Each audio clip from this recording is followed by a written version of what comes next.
Alrighty, is my microphone not plugged in? Oh, it is. Alrighty, so what's going on, guys? We are live here today, and I did not do this well. We are live here today for the Mets and the Brewers NL Game 1 Wild Card Series. I did not fix this up well.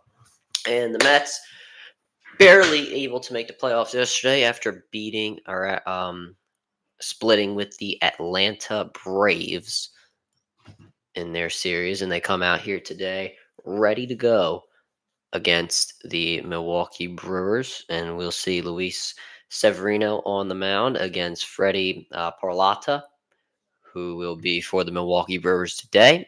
And yeah, we're going to be getting right into it in just a moment now.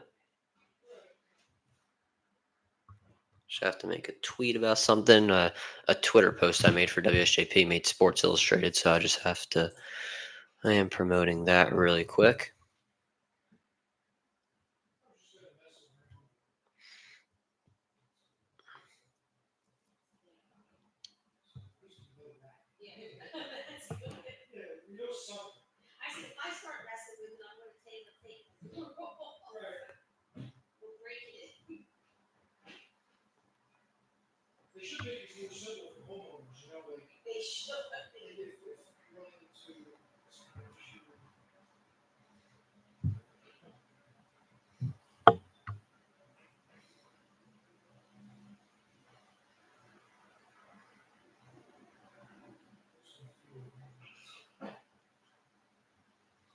All right.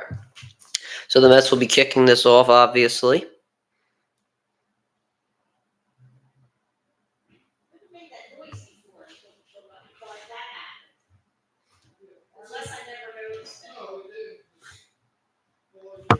Mets starting this off as they are the away team. And we see Freddy Peralta in 32 starts this year, a 3.68 ERA, a 28% strikeout rate, 173 and 2/3 of an inning.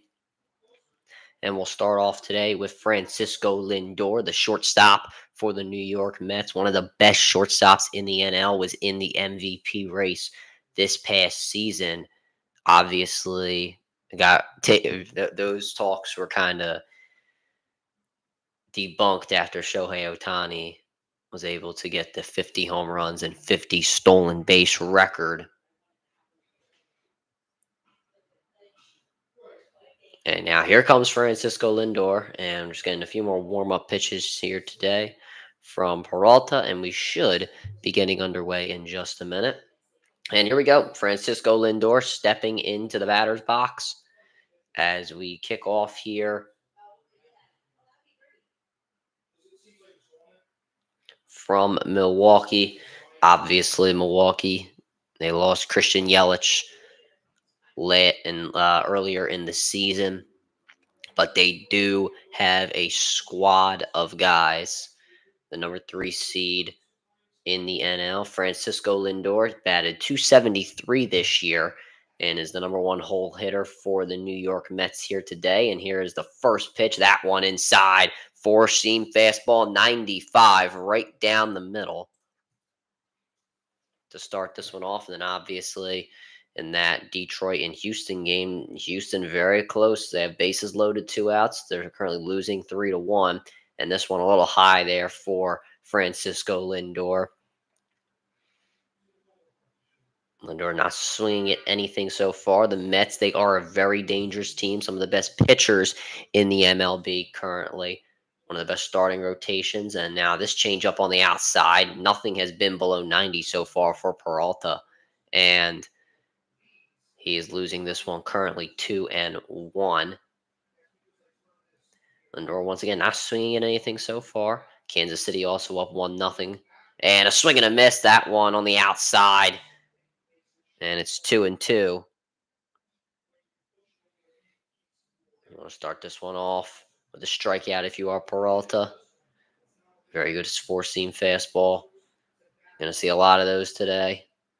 And here is the 2-2. Francisco Lindor, he fouls that one off, so starting to get a little bit more comfortable in the batter's box, swinging at a few. And Lindor, as I mentioned earlier, was in the MVP race. Mets haven't seen the playoffs in a couple of seasons, so this is obviously all new to most of their roster. They do have some veterans like Lindor, Pete Alonso, and others. Starling Marte. And here's the 2-2. Got him looking on the four-seam fastball. Strike 3 called, and that is how the evening will start for the Milwaukee Brewers. That is the way you wanted it. And Lindor was very, very picky on what he wanted. Peralta says, you're going to be picky? Fine, I'll give you one right on the outside. And you're down. And up next, Jose Iglesias will start. And a very nice changeup on the outside to get the strike call. And then now the Tigers actually, 2 outs for them. 1 out away from taking game 1. They obviously had Scuball on the mound, who was absolutely cooking. And a foul ball here for Iglesias, who will get down in the count 0-2. So it's 5:30 motorcycles here in Philly. Now here is going to be the 0-2 count to Iglesias. And this one right outside. Strike 3 called. Got him looking. And the second straight strikeout for Freddy Peralta. He has gotten both Lindor and Iglesias on that four-seam fastball, just right on the outside there. And the Mets not swinging it much, but they're going to have to start swinging the bat if they want to get guys on base. One more would strike out the side for Peralta. And now here is Brandon Nimmo, and he takes a nasty swing. Change up right in the dirt, and it's 0-1. Nimmo batted .224 this year in the 3 holes, so not the best year for him, but did hit 90 RBIs. That is something to look forward to for potentially the rest of the playoffs if you are the Mets. And another swing, 0-2, right on that changeup, just really low, and Nimmo just seeming to swing reckless so far. It is 0-2. The fans waving the towels in Milwaukee. They want to start off hot with a strikeout. Here is the 0-2, the pitch, and it's a bit low. He went right back there, knowing Nimmo has swung at the past 2 in the dirt. But it'll be 1-2 now. Once again, the Milwaukee fans getting to their feet. And here's the pitch. This one hit fouled off, and 97 there on the fastball. 13 pitches so far for Peralta. I'm sure he would have wanted less, but if he can get Nimmo here, all might be okay. And remember, once again, if Peralta can strike out Nimmo here, he will strike out the side. Here's the 1-2, and this one in the dirt on the slider. I've not seen a slider yet, and he pulled that one out thinking Nimmo might go at it because obviously he swung at 2 changeups, and you maybe think he'd swing at the slider since he hasn't pitched it yet. But now here is the 2-2. And Nimmo will foul this one off once again. So he is staying alive here in the count. And that'll be the 16th pitch. Well, this will be the 16th pitch coming up for Peralta.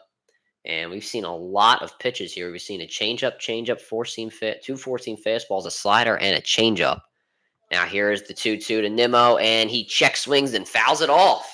Another foul for Brandon Nimmo, and he is doing a decent job of getting this pitch count up for Peralta, who started off the game with 2 straight strikeouts. And you're going to want to get his pitch count up, almost 20 pitches here. This is going to be the 17th coming up, and hopefully for the Brewers, their last. Here's the 2-2, and Nimmo will pop this one up. It's in fair territory. Peralta, he says he's got it, and he does. That will retire the Mets for the top half of the inning. Peralta with 2 strikeouts, struck out the first 2, and then had some problems with Nimmo, but he gets it done, and it'll be Terang. I can't pronounce his name. Chororo, Chororio. I hope I'm saying that right. And then Wilson Contreras. So if you're the Brewers, I mean, you got the fans behind you. You got to start out hot here. I mean, you're facing off against one of the best starting rotations in the MLB in the New York Mets. So in a 7-game series, it's definitely going. The Mets are definitely going to be a tough team, and this is whoever's going to face the Phillies, which is obviously my team. So it's going to be very, very hard to. It's going to be very, very hard to face this team in a 7-game series, which is why I'm not too. Uh, which is why I wouldn't be too enthused if we had to play the Mets in a 7-game series. That being the Phillies, and the Tigers won their game against the Astros. Now, listen, I don't know if the what do you call it was favored at the Tigers, but if I'm going up against Scooball, there is absolutely no way I'm betting against Scooball. I think he had about 7 or 8 strikeouts. I'm never betting against Scooball, never. In any playoff game he's in, it's like playing against your MLB The Show guy on easy mode. Like, that's how good Scooball's been this year. He's obviously the Cy Young. Yeah, he had 6 strikeouts, only gave up 4 hits, no earned runs, 6 total innings. I mean, he's been great. And now the Milwaukee Brewers, they're back-to-back division champions this year. Yeah, now everybody's tweeting about Scooball. I mean, this guy is great. But anyway, getting back to this game, you see the lineup here for Milwaukee. We'll start off with Bryce Terang, the lefty second baseman, and Chiorio, Contreras, Mitchell, Adams, and all that. And here is Luis Severino, who throws one right on the inside bottom corner for a strike and a 4-seam fastball there. And Severino this year, 3.91 ERA, 21 strikeout rate, and 182 innings pitched for him this season. And a Brewers fan? Nope. Phillies fan, which is why I'm doing this game, because whoever wins this series is facing the Phillies. Actually, I'll probably do the Braves and Padres game tomorrow, but no Brewers fan. I like Rhys Hoskins though. Anyway, here's the 0-2, and Terang hits this one foul, just barely foul up the first base line, and it's 0-2. But yeah, no Brewers fan. Maybe I should have wore a Phillies shirt just to. Phillies are good. I have them. I didn't make a video about predictions. I might do like a Phillies like preview video. I can't see them being. They're a very good team. I just can't see them being the Dodgers. It's just Tigers fan. Oh, you must be happy. Scooball is something else. Tigers Phillies World Series. I mean, if every pitcher can look like Scooball, I mean, I think the Yankees are tough. I don't know. I have the Guardians and the Dodgers, and this one fouled off again by Terang. He is swinging at about everything. I think, what did Cole say? I think Cole said the Yankees and the Phillies. Yeah, I don't really believe in the Yankees like that. I think the Guardians are going to their get back on them. And now Terang hits this one fair, and it's right off the glove of Vientos. And now Terang's going to go for 2, and he's in there safely. And that is why the shift, even with the new rules, that is why the shift is just not. It just barely works. That's why I hate shifting. Even when it was legal, I did not like shifting. Obviously, no one liked the shift, but actually, Vientos, he could have gotten under that there. I just don't think he expected that, obviously, but he definitely could have got under that. Nonetheless, good start here for the Brewers. But yeah, I think my podcast partner said, and now here is a base hit for Chiorio. I can't pronounce his name. But anyway, he gets a base hit, and out is first and third, no men out, and Severino, not the greatest start. 2 base hits given up already. I guess 2 hits.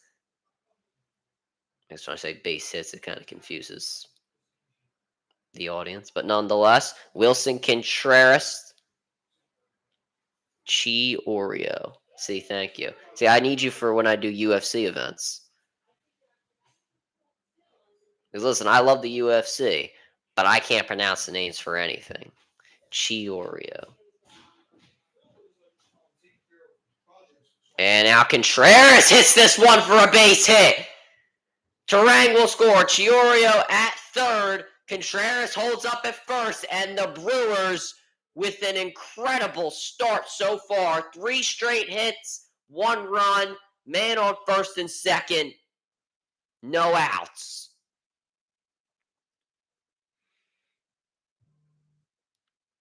Wow. The Brewers, I mean, they might never get out. Nobody might ever get out for the Brewers so far. They 8 pitches, you've already got 3 hits. And now Garrett Mitchell is up, the 4-hole hitter, the center fielder for the Milwaukee Brewers. He hit 255 this season, and finally a pitch that is not a hit. This one up in the zone, 0-1.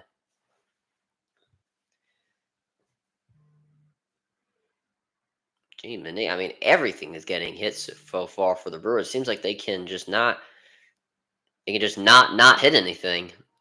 And this one now fouled off. It'll be a quick 0-2 for Mitchell, and the Mets might be able to regroup here if they can get this out. I mean, you really with your pitch count so far, I really wouldn't like it if you kind of just give them a bad one to look at. I'd say, yeah, I mean, I wouldn't throw these high fastballs or anything like that. I would just try to get it low in the zone. He threw a really good pitch to Terang to start the game. How's it going, Matthew? Doing well, actually. Doing pretty well. For some reason, I don't have school tomorrow, but now this one fouled off by Mitchell. For some reason, no school tomorrow. It's like I think the seniors are taking like SATs or something like that, which is, I mean, hey. I mean, I don't know. And I think next week I take like PSATs. I don't really know. But yeah, doing well so far. Can't complain. Here's the 1-2, and this one low. I don't. That could have been called, but ticky tacky. A bit low there for Mitchell. And it's 2-2. Brewers fans not as hype as I would have expected them to be for a team that has gotten no outs so far. And this pitch on the outside, a sweeper. That's interesting to pitch in a 2-2 scenario. All right, now 3-2. So the Brewers, they can get bases loaded here, saying this next pitch is a ball. Here's the 3-2. Swing and a miss on the sweeper. Severino gets his first out of the inning. 16. Sophomore in high school. 16. Actually, I feel like that's like now the norm because like there are so many reclasses in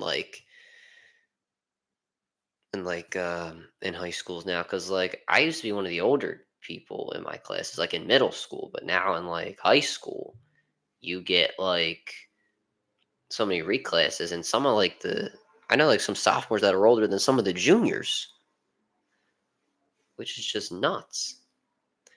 And his first pitch to Adamus, I think I'm saying it correctly. Now this is one that I always get confused. Anyway, he's the 5-hole hitter, and now the 1-0 to him, and he takes this one on the inside. It's 2-0.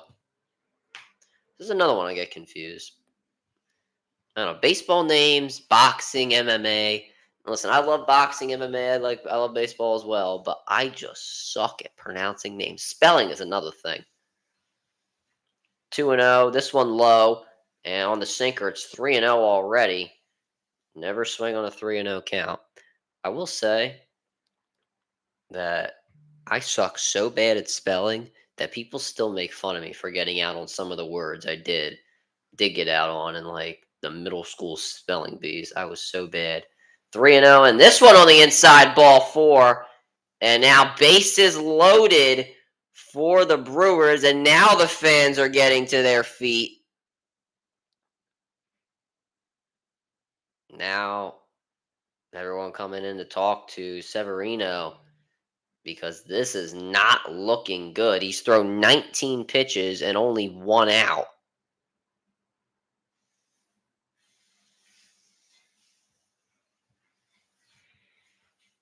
And you got Bowers coming up next, then Hoskins. Those are the next two. So not the best scenario here if you are the New York Mets, because you got some.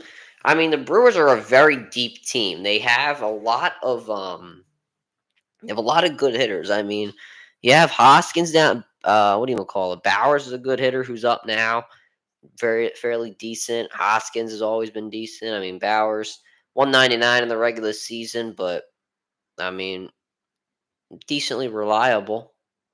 And Bowers, well, he'll pop this one up. And let's see if this one goes into foul territory. And it will not. Alvarez will make the catch, and it's now 2 outs. And if you are the Mets, you desperately needed that, as now Severino has gotten his pitch count up to 20.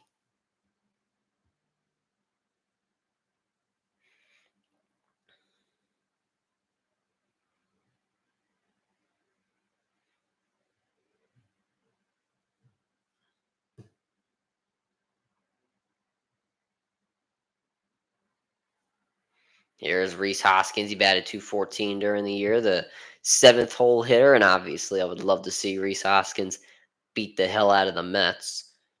And in the first few games of the season, back in March, Hoskins had some run-ins with the Mets before the Mets obviously got into a groove. And Hoskins gets hit here.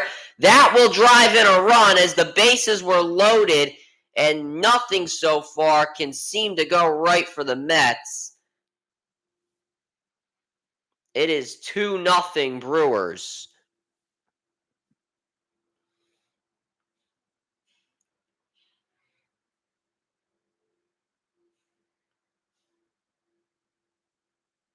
I mean, you try to get him on the inside there, but you just misdirect the pitch, I guess, and it hits him. And here's Sal Frelick, the right fielder, and now he has a legit chance to get a few runs in here. I mean, batted 259 during the year. They got some momentum, and well, here's a grounder to Lindor, and he makes the play to first. Alonso gets it cleanly. But a great first inning for the Milwaukee Brewers. They put two on the board. The Mets, they got to answer when we come back. They got Vientos, Alonso, and Jesse Winker as their first three batters, and they're going to need some hits as their first inning did not look too promising.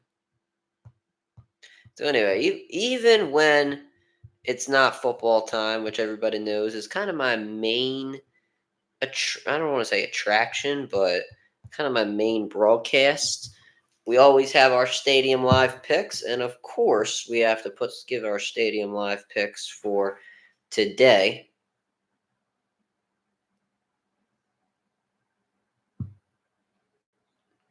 So Schoolball, he got more than 6 strikeouts now, or more than 5.5 strikeouts, and then he got hopefully he's going to get more than Corbin Burns. I need Ozuna to have more RBIs than Alvarez. I don't think Alvarez had. Oh, did Alvarez? I didn't. I didn't watch the later stages of the game, so because I was had to set up for the stream. Let me look it up. How many RBIs Alvarez had? The wild cards are very good. You have the Orioles. I mean, really on the AL sort of side, the wild card is very dangerous. Like, I think the Orioles are a very dangerous team. Let's see. How many RBIs? Alvarez had no RBIs. That's good. Good for my bet. So I need just Ozuna to get one RBI. Scooble, I need him to have more strikeouts than Corbin Burns. Burns has he had 3 in the it's the bottom of the 8th right now. Oh shoot. So it was actually a line drive that Alvarez hit and could have driven in 2 runs, but it was caught. Fernando Tatis Jr. warming up as that game starts at 8:30 EST. Peralta, I need him to get over 5.5 strikeouts. I need Severino to get under 5.5 strikeouts. And the Orioles need them to win. But I guess Bobby Witt Jr. did not hit a triple. And here is Vientos to start off, and he just swings at one right down the middle for a strike.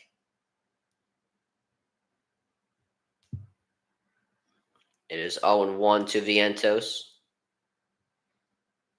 And he hits this one through second base and gets the base hit, and the Mets starting off well. They needed that.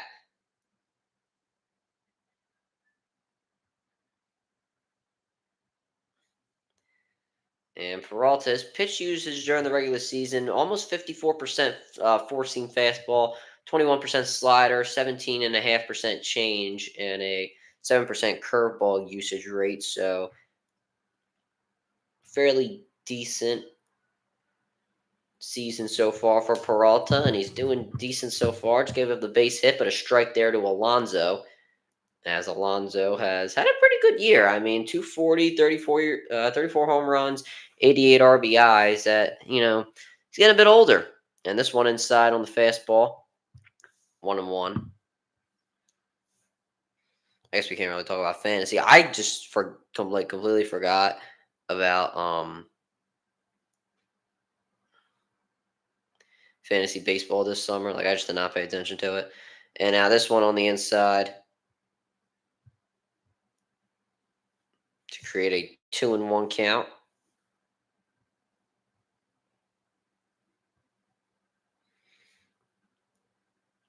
And this one low again. So it's now it's 3-1 to Pete Alonso here. And if you don't want to get into this habit here, if you are Peralta getting these guys on base, you definitely need some outs here, as you just had a great start. And here's a strike right down the middle, 3-2 now to Pete Alonso. If I am Alonso, I mean, it's a good swing, but I don't know, 3-1 count. You just gave up what, like 3 straight balls? Why are you really swinging at that? It's right down the middle, so I don't blame him. But it is what it is. 3-2 to Alonso here, and I was going to pitch it there. Anyway, here is the pitch, and Alonso fouls this one off. It will remain 3-2.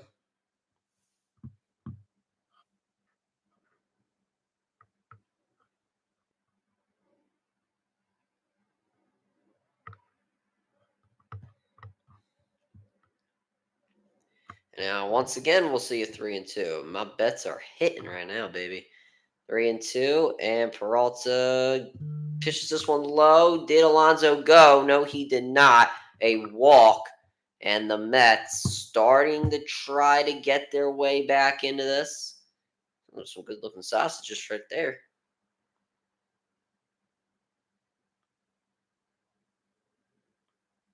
And listen, I like hot dogs. When I go to a game, obviously I'm in Philly, so I get Chickies and Pete's, cheesesteaks, stuff like that. I feel like the traditional food, especially in Philly, I feel like the traditional food's just not there anymore. But well, it's just obviously there, but like nobody gets like hot dogs or like peanuts or stuff like that. But anyway, Jesse Winker up, and he takes this one for a strike. But yeah, there's not like traditional like food like that anymore. Like I feel like you're like in Philly. This one now high, 1-1. Like especially in Philly, like everybody gets always see Chickies and Pizza. Always see Mango and Mango Pizza, like Shake Shack, stuff like that.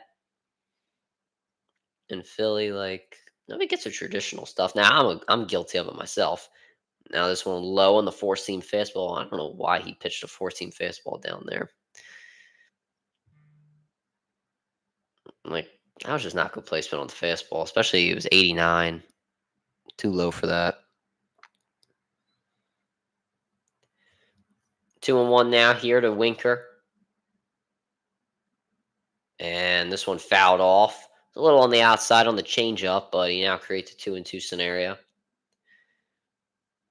If you're the Mets, you definitely need this hit, as you don't really want to have to leave a man in scoring position after just giving up 2 runs. If you're Peralta, you got to get out of this inning. You haven't even gotten an out yet. You've technically only pitched 1 inning of baseball. And this one outside and low again. It is now 3-2.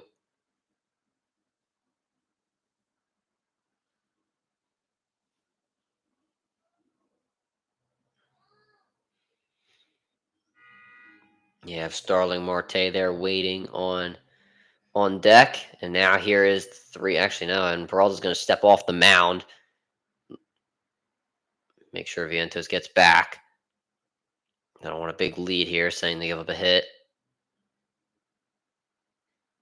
I mean, Alonso's not that fast. So, really wouldn't matter that much for him. But here's the 3-2. And this one check swinged and fouled.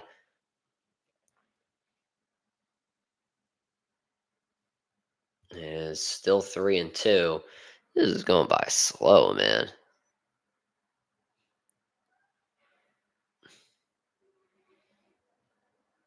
I mean, these sons of guns, they just can't strike anybody out when it's like a 3-2 count.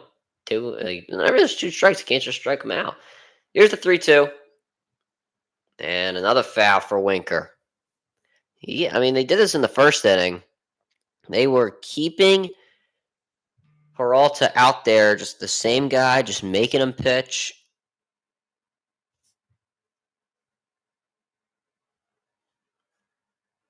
And we've seen not too much of a variety here in the pitching sequence, mostly 4-seam fastballs. And we will see a changeup on this one, and this one is going to go into right field for a double.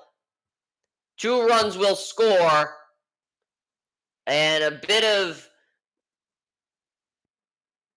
miscommunication there on the throw-in, and that is a triple for Jesse Winker with no outs. And the Mets shock the Brewers fans as they tie this one.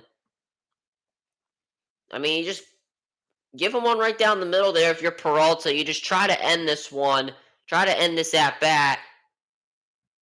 And Winker, great timing and concentration on that one. Able to hit that one to the wall. And he gets a triple there as there was some miscommunication with the throw-in. And now that winning probability has changed a lot. Jesse Winker's talking to Peralta, saying, "What you gonna do about it? What you gonna do about it?"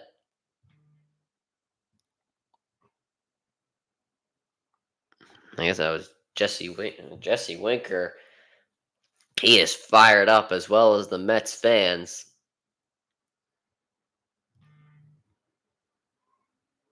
And the Mets answer right back. And he's talking to Adamus out there. Adamas, or whatever his name is.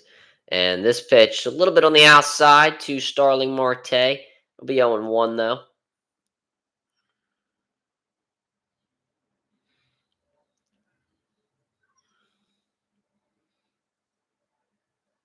And now this one a bit low on the changeup, 1-1. Those changeups they're not really getting them to swing.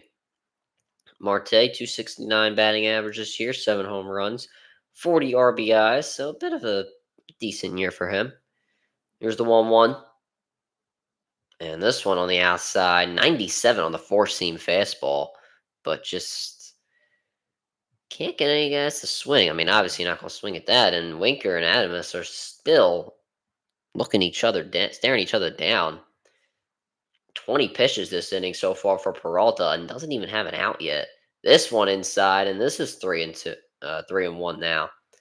Peralta having a really, really bad second inning so far. Hasn't even gotten an out yet. Still has technically pitched 1 inning of baseball. And it is going to be a miracle here if he can get out of this inning without any more damage. And now this one hit into center field. And the catch is made out there by Mitchell. And Winker will tag up and the Mets will take the lead. You get everybody off base, but you also give up 3 runs in the process. It is now 3-2. And the Mets have answered in a significant way.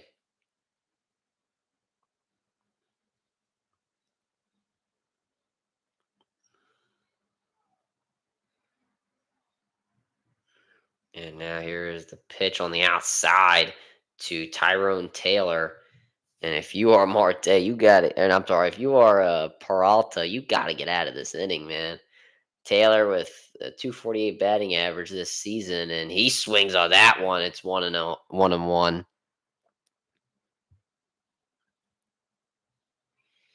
Nick Mears in the bullpen warming up, and you might need him at this point because you are giving up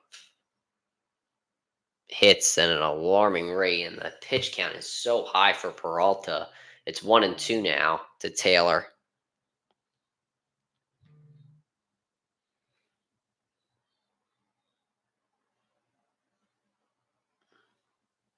Guys warming up in the bullpen for Milwaukee. It's 1-2 now. A chance for Peralta to make a 2-out scenario.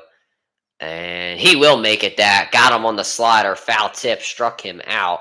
That's the third for Peralta tonight.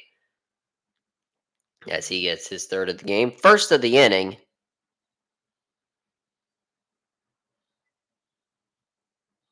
And they desperately needed that.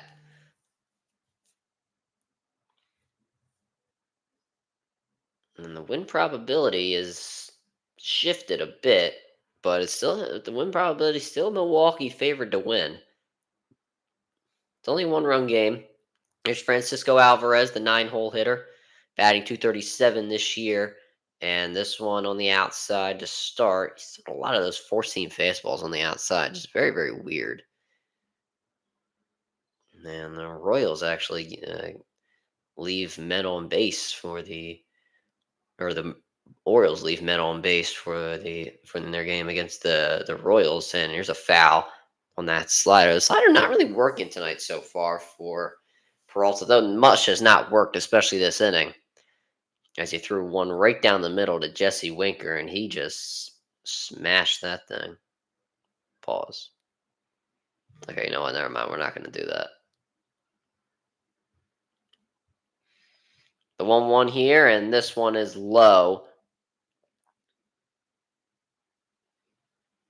to Francisco Alvarez.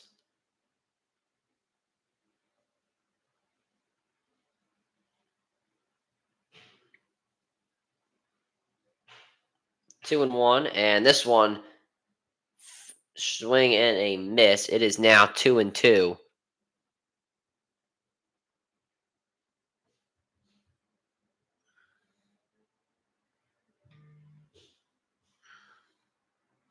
And the 2-2, this one low. It is now 3-2 on the slider. And the Mets, they can get Francisco Lindor back up, but with 2 outs, that's going to be the biggest problem. 31 pitches this inning so far for Peralta. He goes up against Alvarez on this 3-2, who will pop this one up. Hoskins running in on it, and he will make the catch. A very, very sloppy inning for the Milwaukee Brewers. They give up 3 runs. The highlight of this inning, the Jesse Winker triple that drove in 2. We'll see how the Brewers can answer when we come back. Bad inning if you are the Milwaukee Brewers. You're going to definitely need an answer, especially after the trash talk between Winker and Adamus. If you don't really not able to do anything, it's not going to be looking good for you in the rest of the game, especially since what's his face is not looking too good. Peralta.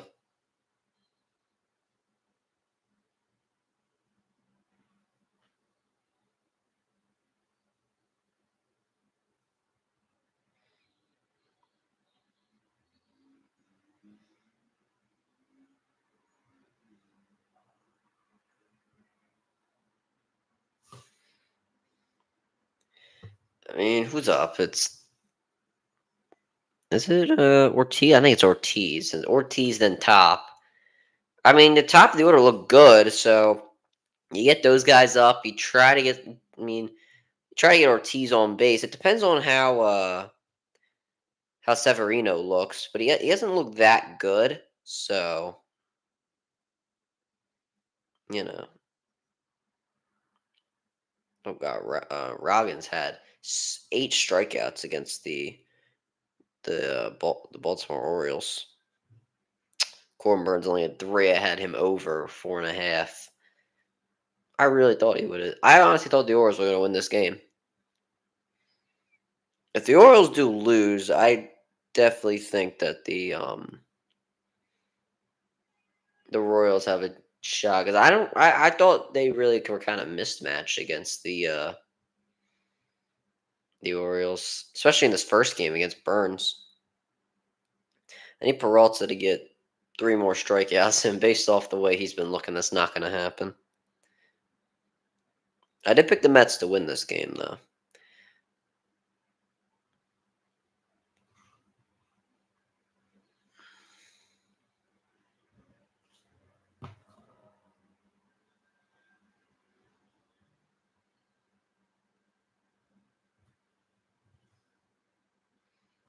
And now we are back. And here is Joey Ortiz. He batted .239 this season. Severino, in his first inning of work, gave up 2 earned runs, so not the greatest start for him.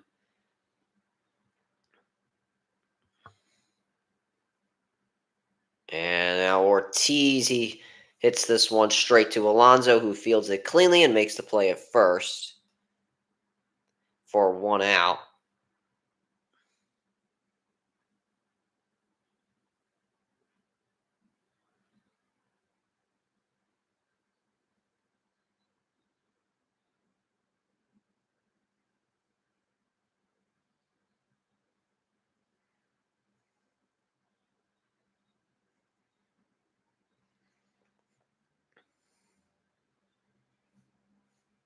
All right, so first pitch 0-1 or 1-0, sorry, to what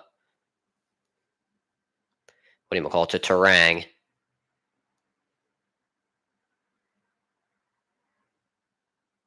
And now Terang hits this one into left center for a base hit, and he is turning for 2, and he will get in safely with a double.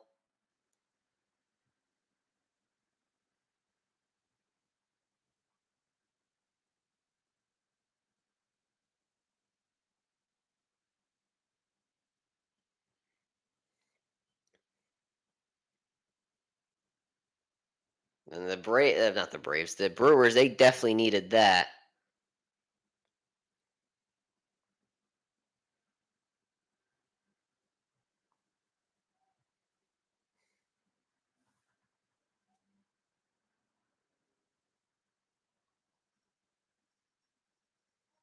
And now first pitch here to Chorio, a strike.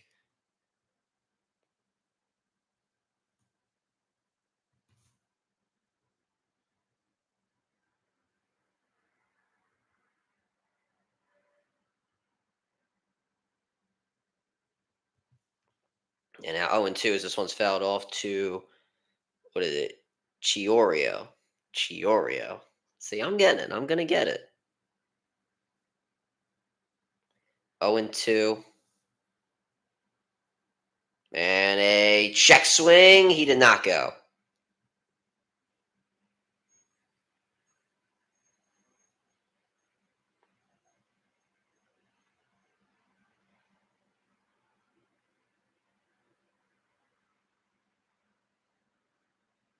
And now this one hit into left. And Nimmo will make the catch. No tag up there, obviously, as it would have been way too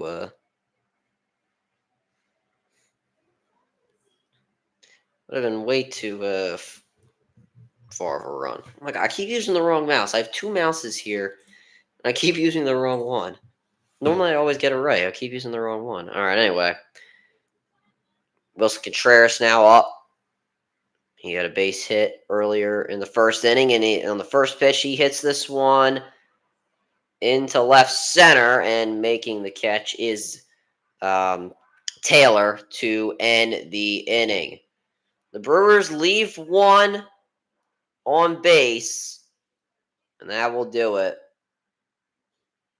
for the second inning. The Mets with a good second inning, and they're looking to continue as we go into the third.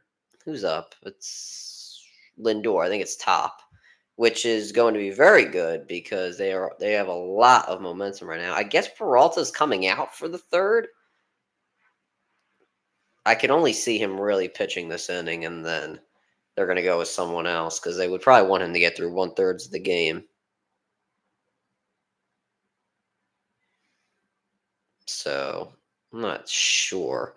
They could take him out with like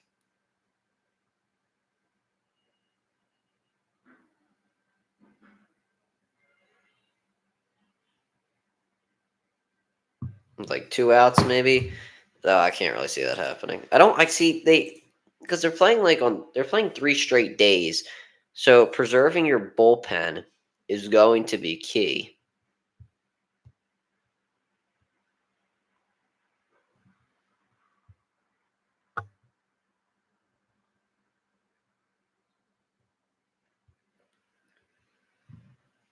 That's cool. We have a whole. I didn't even realize we had the whole roster for.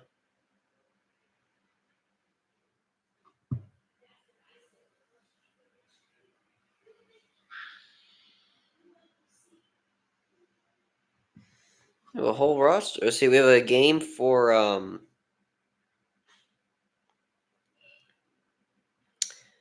We have a game against LaSalle. Biggest game in Pennsylvania this year. Prep versus LaSalle. Both teams are two of the best in the state. I will not be on commentary. I will be on social media because I think everybody liked that I got so many views on social media last game. So I'll be on the field. I'll be doing a post-game show or a pre-game show, and I'll be doing post-game interviews as well. So if you guys want to check out Prep Football, make sure you guys listen on WSJP. Cole's actually on color. I just figured that out. So it's good for Cole. I'll be down on the field. Getting some shots for our social media, which is I've actually been doing that pretty well. And here's a foul off for Lindor.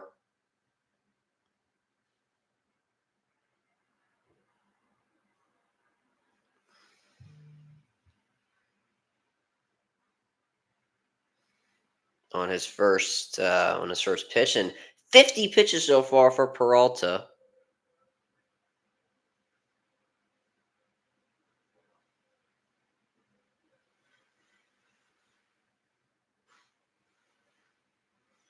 And this one on the inside on a four-seam fastball. Lots of four seams. I mean, the changeup are definitely not working. I think it was I'm not sure if it was a changeup on that triple to Winker. And this one fouled off to Lindor. It is now 1-2. You definitely want to get these quick foul balls are definitely going to help.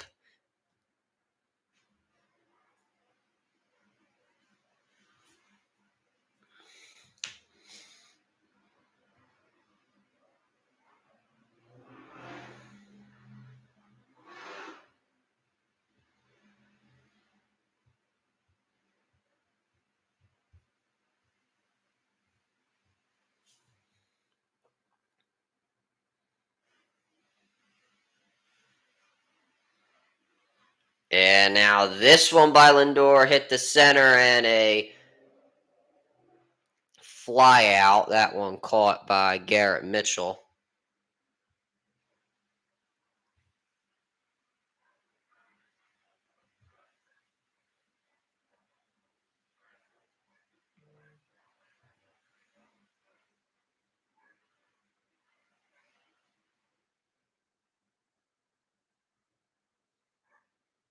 And Iglesias hits this one to third on the first pitch and out there. So the Brewers definitely need these quick outs if Peralta is going to stay in the game. And Iglesias grounds out there. Brandon Nimmo coming up next. And it seems like just the bottom of the order has been the what do you call it? Been the light for the Mets so far. The top of the order not doing much. All are combined 0 for 5. And this first pitch to Nimmo in there for a strike. He was swinging at everything on his first at bat, and now he's just now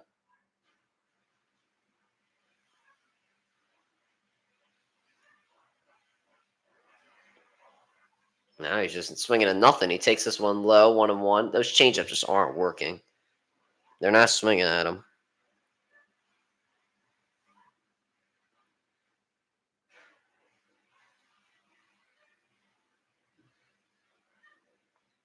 And this one in there. Wait, he hits the changeup that time.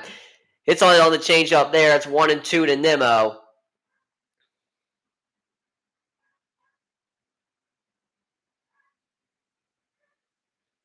And this one fouled off there on the slider. Now Nimmo's starting to get the bat off his shoulder. Almost 60 pitches for Peralta here in 2.2 innings.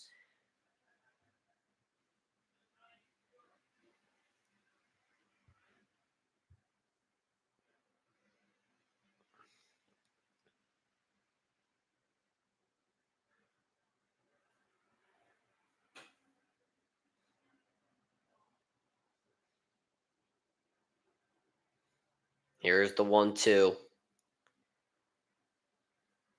And a swing and a miss there by Nimmo. Got him high in the zone swinging. And that will retire the side. The Mets go down 1-2-3 in the order 1-2-3. And the Brewers are up 4-5-6 when we come back.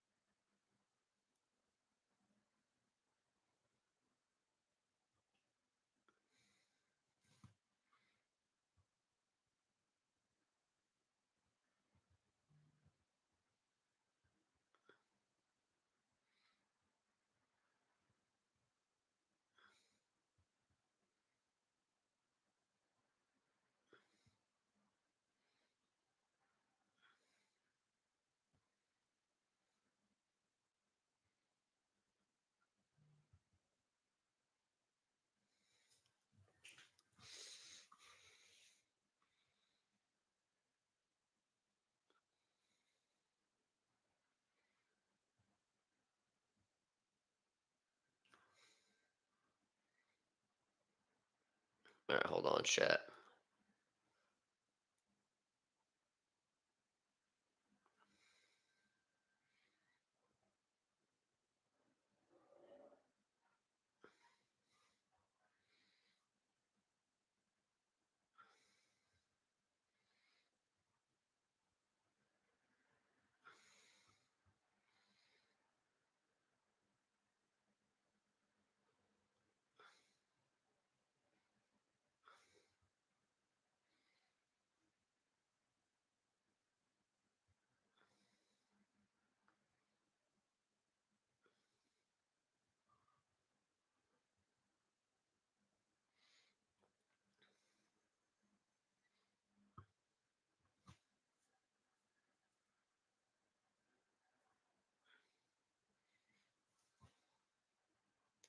All right.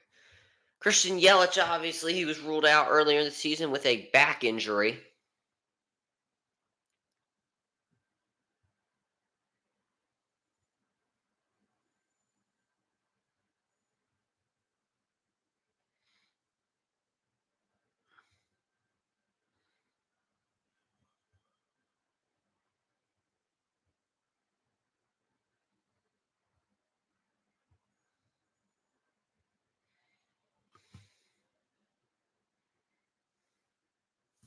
All right, so now 0-1 here to Mitchell to start. And now an interview with Christian Yelich and an 0-2 off the foul from Mitchell. And if you're the Brewers, you had a 1-2-3 inning. You're going to need some hits here. You got to get back in this game. It's the third inning. You're almost 1/3 through the game. You're going to need something.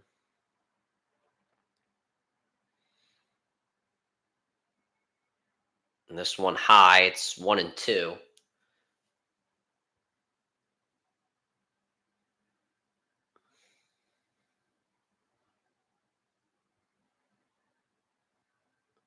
And this one high again, 2-2 coming up. Almost 38 pitches here, or almost 39 pitches for Severino.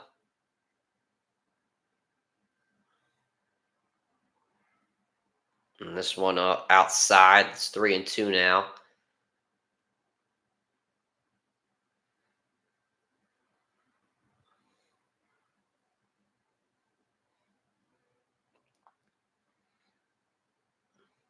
And once again, if you're the Braves, you got to get. Or I'm sorry, I keep saying Braves. If you're the Brewers, you got to get on base. And a walk is just as good as a hit. And this one outside ball four, good take there by Mitchell. Honestly, I wouldn't have swung on it even if it was near the zone, just because of the fact you need guys on base, and this is a very good way to start. I think that's a very good take there by Mitchell.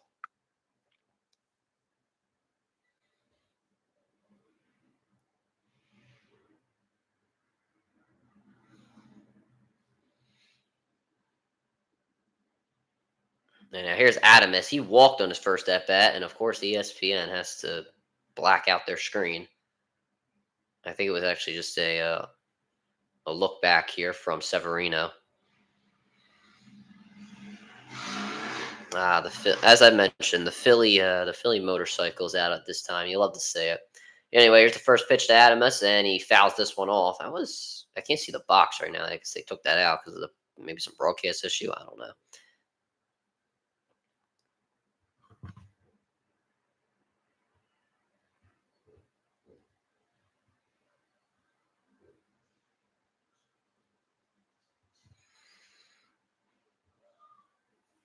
0-1 here to Adamus, and he fouls this one off.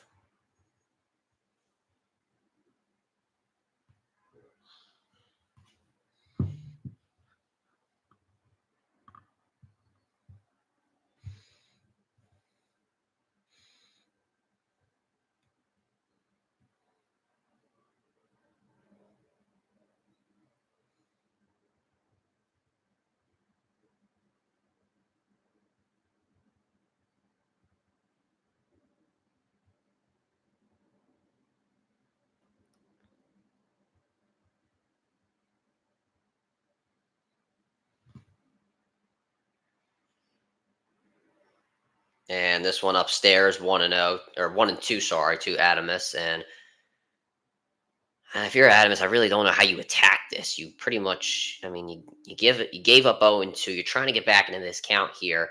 I'd say you swing. You just don't hit into a double play. But that one on the outside there, so the sweeper is just not working either. Changeup really isn't working that much for Peralta, and the sweeper is just not working for Severino.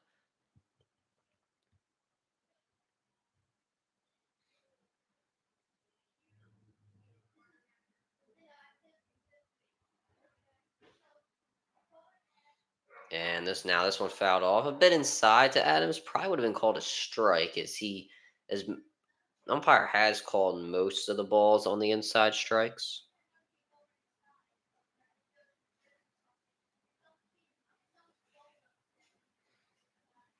2-2 here. And another foul off here for Adamus as he is just staying alive here. He's trying to get back into this count. He started off 0-2. It's now 2-2 now. And he's really swinging at anything that comes close to that zone. I think Corbin Burns been on a stellar performance for the hometown crowd. Let me have he didn't play that bad. He only gave up a run. Now this one popped in the air. I think Mitchell was trying to steal, but it's caught by Alvarez, and there's the first out of the inning. So Adams does part of he does his job pretty well, but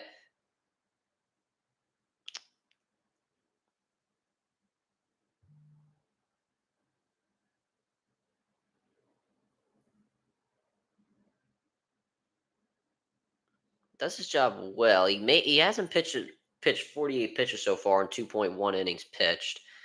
And now here is Jake Bowers, and he takes this one inside for a ball. It looks like the Mets wanted that call. As I said, most pitchers on the inside have been called, so I don't blame pitchers for going on for going on the inside with them. But it seems like here in the last like half inning, at least especially within this inning, that not a lot has been called strikes. It looks like the umpire's being a lot more picky. And this one thrown back to first, Mitchell safe as he slides in.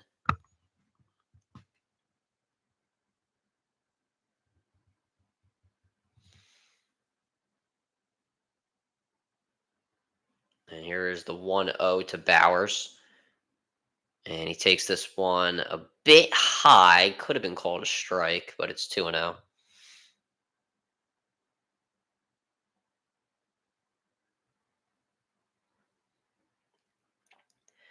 Are they still interviewing Yelich? I mean, I haven't even noticed because remember they had like the split screen. And Bowers hits this one foul up the first base line. And that would have been pretty disastrous if you were the Mets. But once again, Severino just pitching a lot here as he has pitched 51 pitches so far.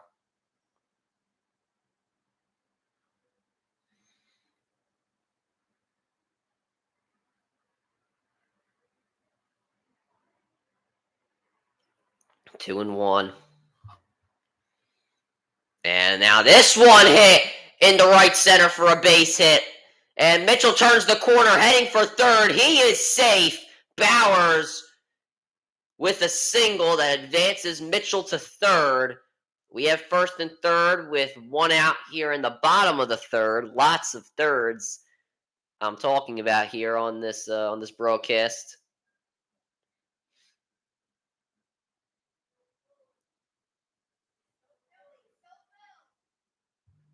Mitchell put on some speed there to get to slide into third. And now Reese Hoskins coming up, man. Oh, it feels so good as a Phillies fan for Hoskins to hit as a Phillies fan for Hoskins to hit like a home run or a double or something against the Mets in a playoff game. Hoskins was hit by pitch, which does count as an RBI. Hoskins a slow grounder out at second, turns two, and the Mets barely get out of that one.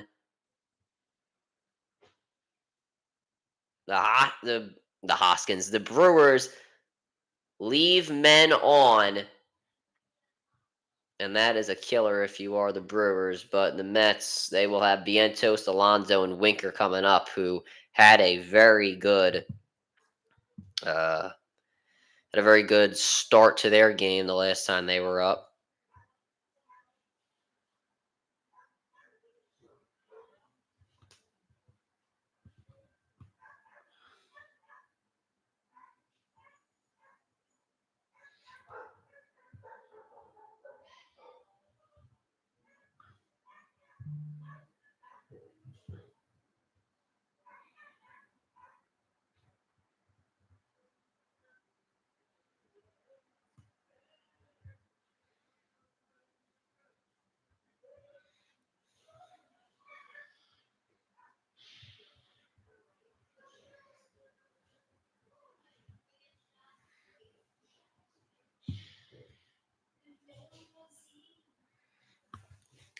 I mean, if you're the Brewers, just keep kind of just doing what you're doing.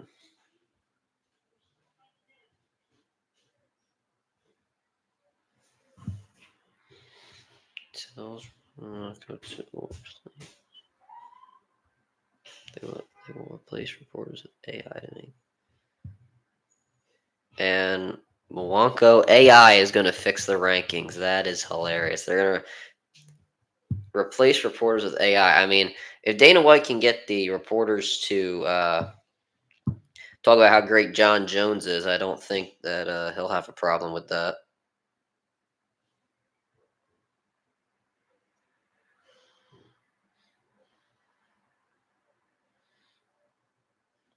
I definitely think he wouldn't have a problem with that one at all.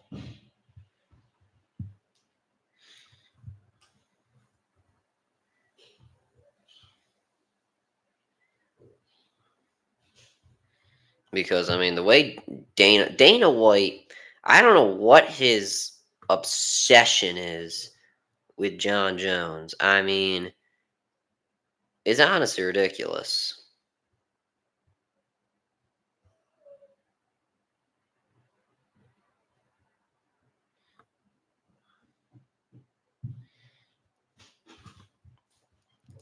Oh and 1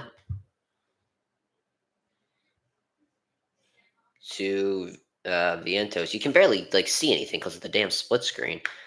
Anyway, here is a foul ball on the slider. We've really only seen four seams and changeups from Peralta to start this game, so bit of a surprise there that he threw the slider. But it's 0-2 now to Vientos, who is 1 for 1 today. Had a single, and he's been one of the 3 runs the Mets have had.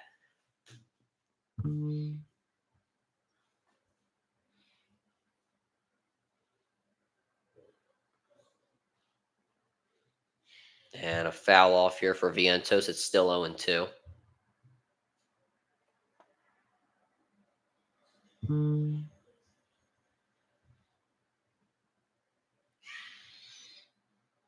And then where's the 0-2 to Vientos? This one low. Again on the slider. See, he doesn't pitch the slider too well,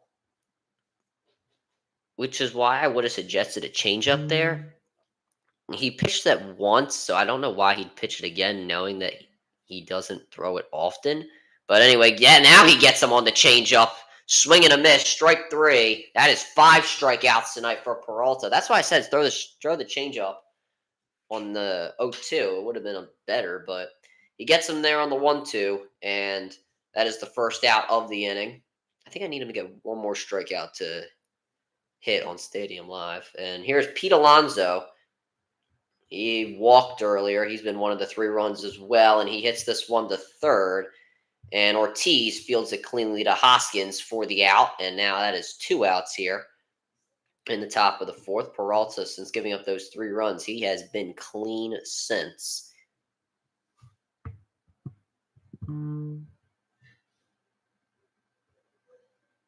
Robert Griffin III wants the Chiefs to trade for Devontae Adams. You see, I don't care if the Raiders want to rebuild even after trading Adams. You don't trade him. You don't trade Devontae Adams to a division rival.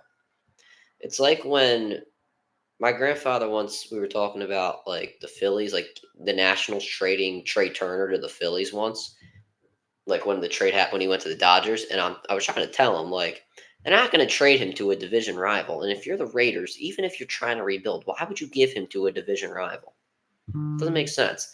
Anyway, as I was blabbering, a low pitch to Winker, and now this one hit back to the mound, and a bit of a bobble from Peralta, but he is able to get it to first for the out, and the Mets go down 1-2-3. The Brewers up 8-9-1.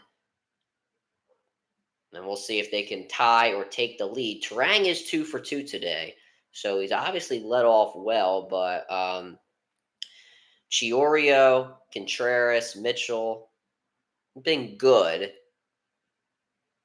but you're definitely going to need better out of them if you want to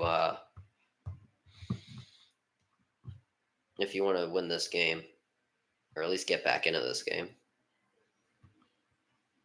As they're doing well, they just that one inning just killed them.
And the Royals won 1-0. They beat the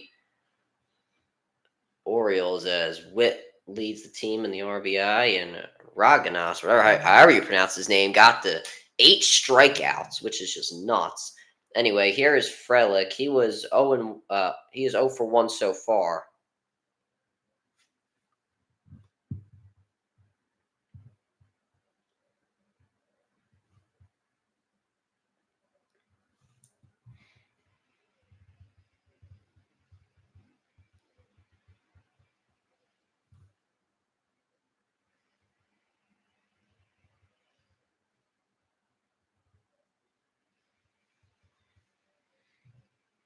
And now this one high to Frelick, but he was going for a bunt. They call a strike.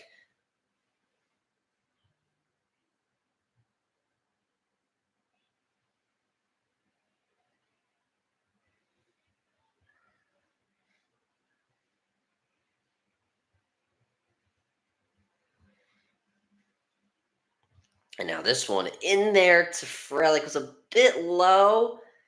Ticky tacky there if you are the umpire. But it's 2-2 here. And this one inside, now 3-2. So if you're the Brewers, you've gotten guys on off of walks to start the innings. So if you just you can get this guy, if you can get Frelick on, what will happen as this one is hit shortly into right, and Frelick trying to go to 2, and he gets there safely. A double to start the inning for the Brewers, and you definitely needed that.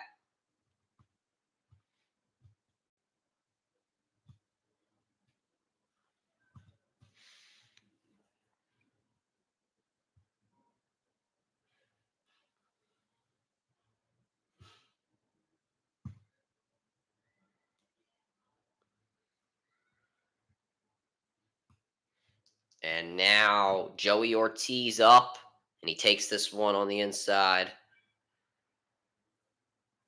Or takes this one in the zone for an 0-1 count. Ortiz 0 for 1 today is the 9-hole hitter, so not too much to be expected of him, but they obviously want him to come through in some clutch moments if needed.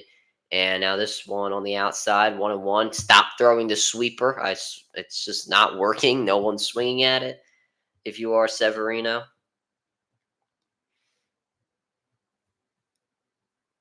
just stop throwing the sweeper. It's just not working. 1-1. And this one fouled off. A sinker on the inside. 98 on that sinker. So good pitch there. It's 1-2 now. That was a good pitch. Right? Not in the zone, but a little bit there on the inside. Gets him to swing. Obviously, he's probably a bit nervous. He's the 9-hole hitter. He got a guy on second. And this one in there, strike 3 called. Got him looking. First strikeout of the inning and the second of the day for Severino. And good placement there as well by Alvarez. Got to give him credit, but that definitely was a strike.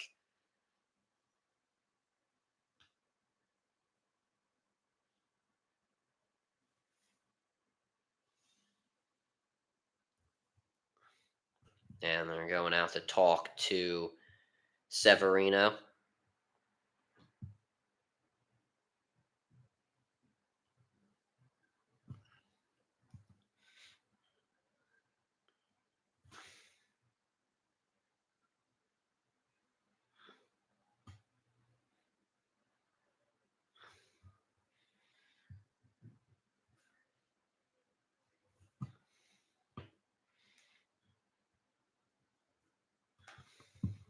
And now here is Terang, who is 2 for 2 today.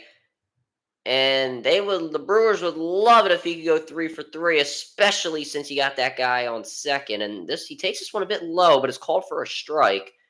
2 doubles and a run tonight for Terang. Could potentially have an RBI here. One out, 0-1 here, and he fouls this one off. So a quick 0-2. Not a great way to start if you are the Brewers.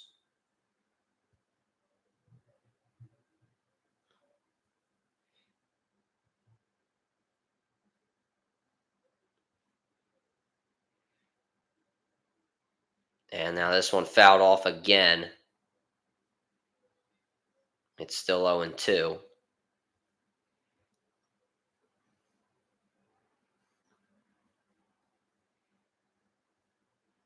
And Terang, you got to try and fight in this count.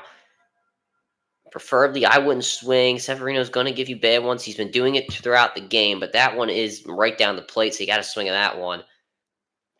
98 on that fastball. He's thrown 67 pitches. Very impressive that he can throw 98 on a fastball still.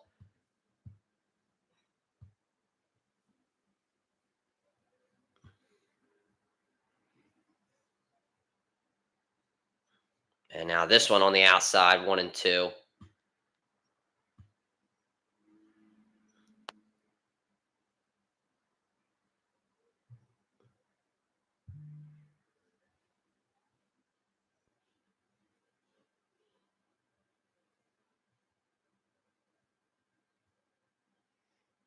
And now this one low again, 2-2.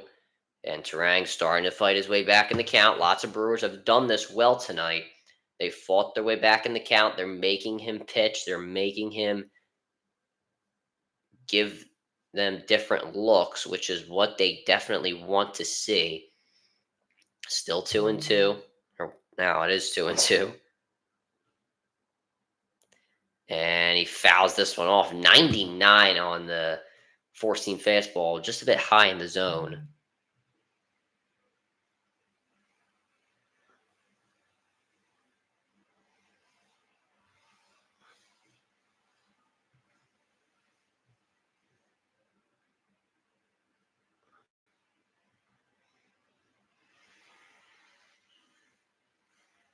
Eighth pitch of the at bat for Terang. And he hits this one to short and not going to be able to make the play as Lindor as he had to stretch out too far. Terang gets on. Not really what the Brewers would have wanted, but they don't get an out, which is definitely very crucial.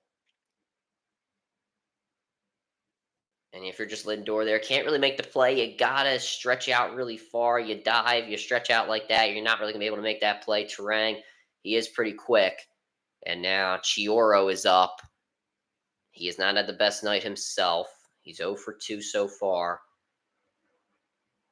I'm sorry, he's 1 for 2 so far. Got a base hit in the first inning. You're going to need him to come through here. 71 pitches in 3.1 innings for Severino, but he pitches this one. Finally pitches a strike on the sweeper. What do you know? And Chioro was a run here earlier in this game.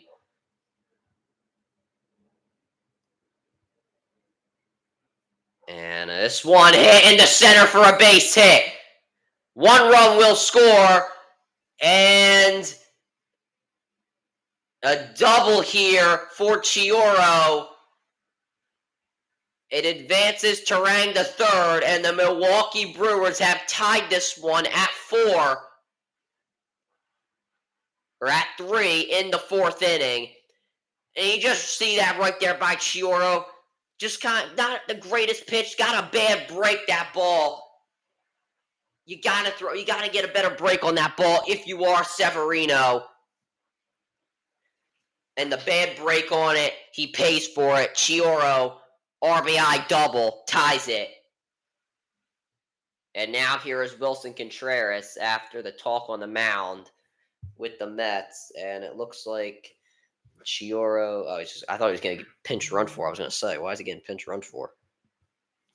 They're just base coach talking to him. And now that is 72 pitches for Severino. And the Brewers back in it, 3-3.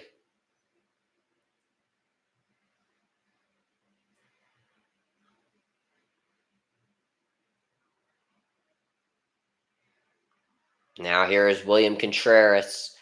1 for 2 today. He has a single and an RBI. And did he go? He did on the check swing. Finally, another strike on the sweeper. Maybe I'm wrong about the sweeper here. Actually, it was terrible in the beginning of the game, but it's gotten better. 0-1 here to Contreras. And the pitch is hit fouled once again. And will it go into the stands? Yes, it will. Marte was up against the wall. What did he duck there? That was a bit odd. Anyway, 0-2 to Contreras. You definitely don't want to strike out. Something that the Brewers have done. I keep wanting to say Braves. Brewers have done well is fight back in the count when they are down 0-2. And this one low again on that sweeper doesn't work. It hasn't been working well. It's now 1-2.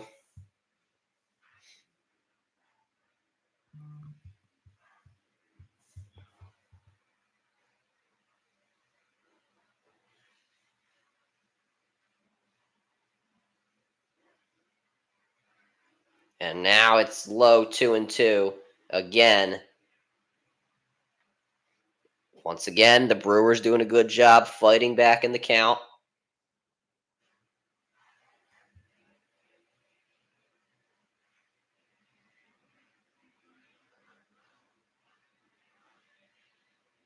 And now this one hit to short. 1 run will score. Contreras out at first.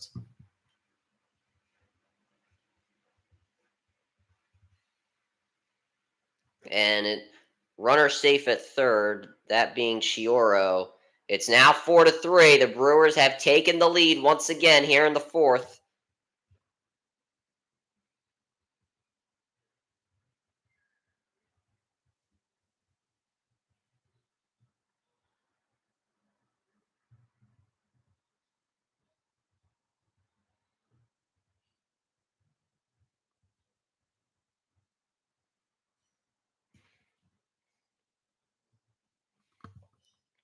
And up next here is Mitchell. Hits this one into right, but making the catch is Marte.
So now, I mean, I think they're taking out, what do you call it?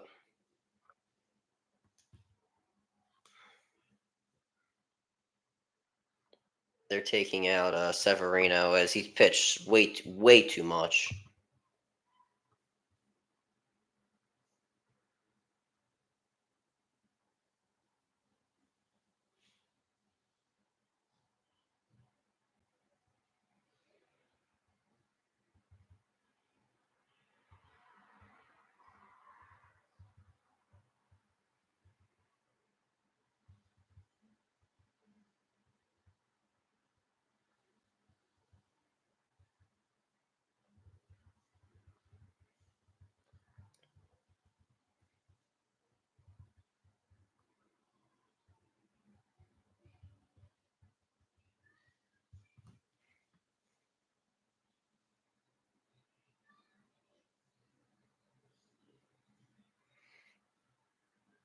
And I said Severino. I meant Peralta. So Peralta's out of the game. And here's Starling Marte. Had a sac fly. And now he hits this one deep in the left. It is caught on the wall. What a grab from Chioro.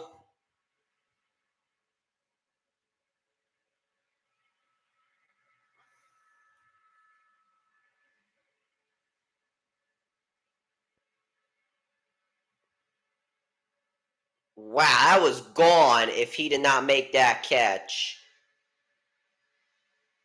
And what a play it was.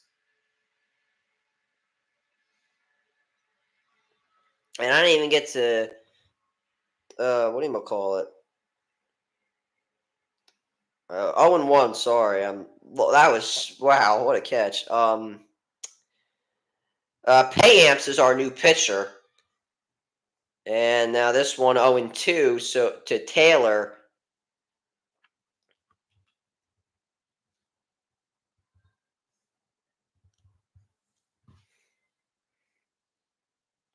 Oh and 2, this one low. 1-2 now coming up.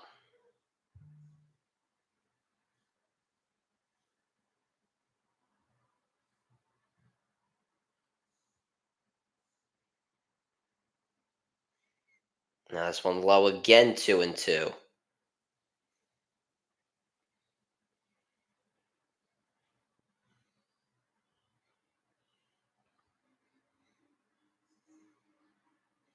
Taylor trying to fight back in this count, the 2-2, and he hits this one in the left again, and not going to be able to make the catch this time as Chioro went over his head. And here's a double for Taylor, trying to turn 3, but not able to make the turn just in time. Chioro, if he would have went back just a little bit more, he would have got it.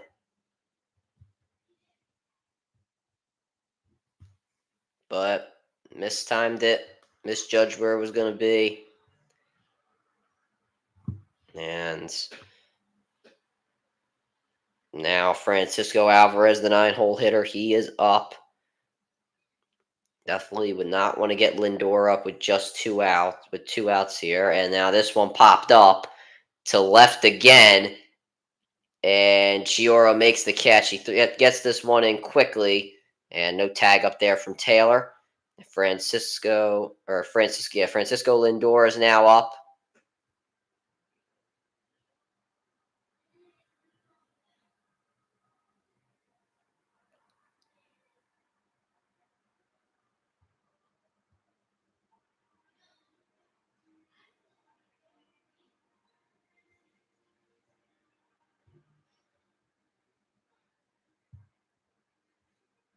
And now a quick throwback here from Contreras. It's this one high to Lindor, 0-1.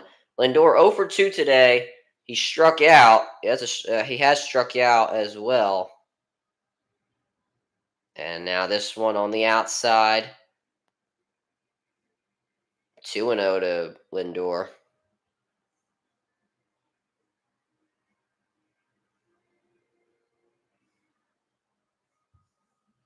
And now this one fouled off by Lindor. It is 2-1.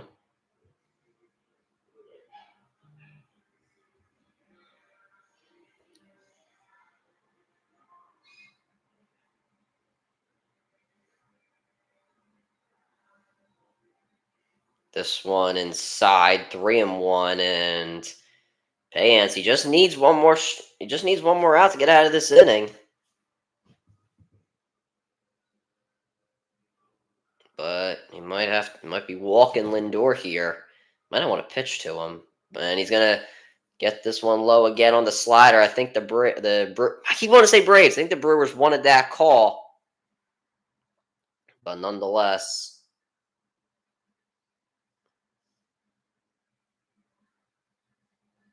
it's a walk, and now 2 men on, and now Payance, 13 pitches, 2 runners on base. Here's Iglesias, who's 0 for 2 today, also has a strikeout First one to him. This one hit to first to Hoskins, who's able to field it. Payamps, did he get there? He did not. And the run will score. It is 4-4. The Mets tie it. Iglesias could knock it on the base. I'm sorry, Payamps could knock it on the base. Iglesias slid in.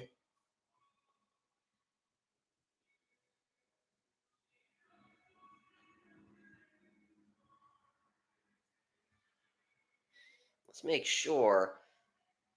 I can't really see it from that angle. Hoskins with a great play. He fielded it very nice. It's just Iglesias did a really nice job there. And yeah, I think he did get in there safely. If Payamps would have just gotten his. Yeah, he didn't even touch the bag, Payamps. If he would have just. It looked like he got like cocky there or something, and he just didn't give it like. He'll come out now. They're going to bring in a new pitcher, the Brewers. If they would have just. If he would have just if he would have just like got his foot out a little bit more, then they probably would have. He probably would have been out of the inning.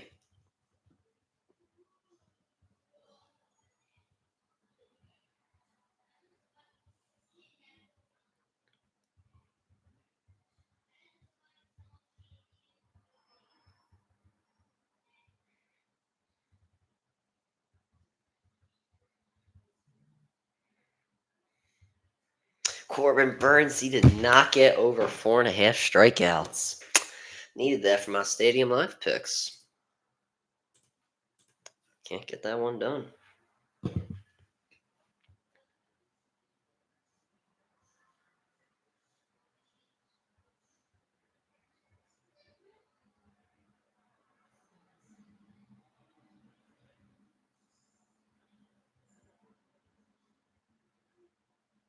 Hold on, chat. I just have to make a tweet. We just got the list for our. We just got like all of our jobs for WSJP on Saturday, and it seems like I've switched. It seems like I'm in the role of social media manager now, if that's how you want to say it. Because obviously I did. Now, one thing I've been trying to do with WSJP for our Twitter is try because Twitter you see a lot of highlights, like you get to see like a lot of game footage there. So something that we were able to do was something that I decided to do with Twitter was get uh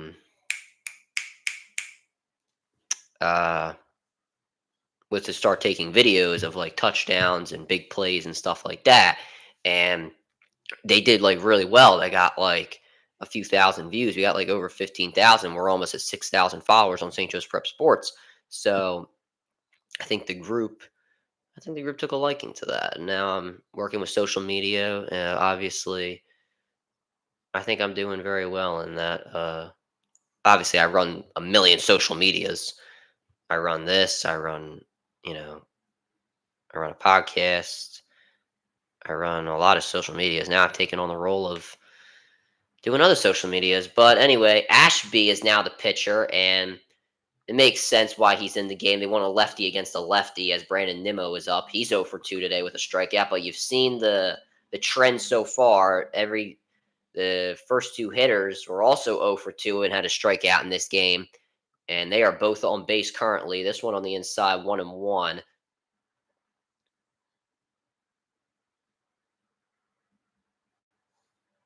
Ashby looks back. Lindor, and this one again on the inside, 99-mile-an-hour sinker. And it's now 1-2. The Brewers just need one more to get out of this inning. While they have given up a run, they definitely don't want to lose the lead.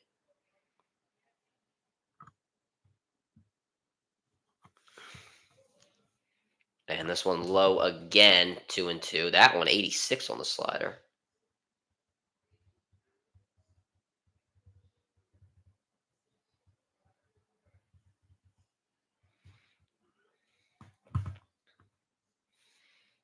And now this one hit to short. Adamus cannot make the play.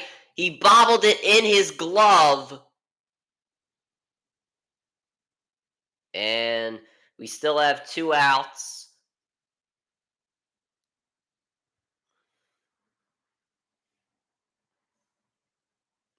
Luckily for the Brewers, they don't give up a run, but Adamus, if he maybe would have made that throw, he possibly could have got it there. Just don't want a wild throw, as obviously if he would have threw it, it probably would have went wild. And here is Vientos. He's 1 for 2 today. Bases loaded. This one hit into right field for a base hit. 1 run will score, and a second will score as well. And the Mets take a 2-run lead. It is 6-4 with 2 outs. Vientos with a 2-run RBI single.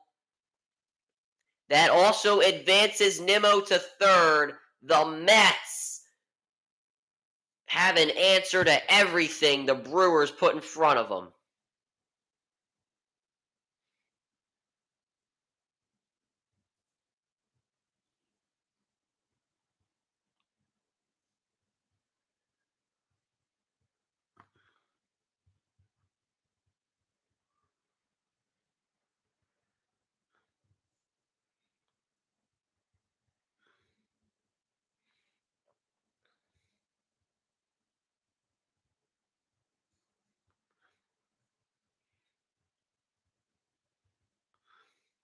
One second, chat.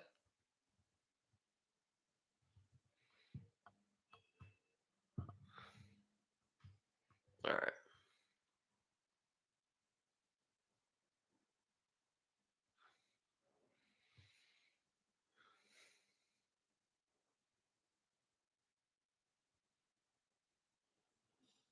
All right. And first and third, Alonso is up, and this one, a wild pitch and a steal by Vientos. So now first, second, and third.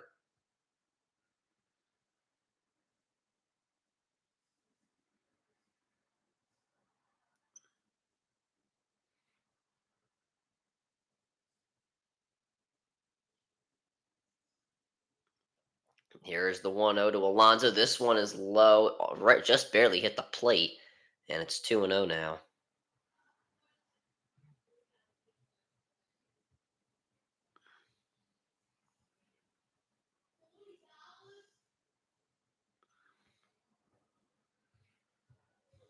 Two and 0 now to Alonso. Or I guess he's changing his batting gloves here.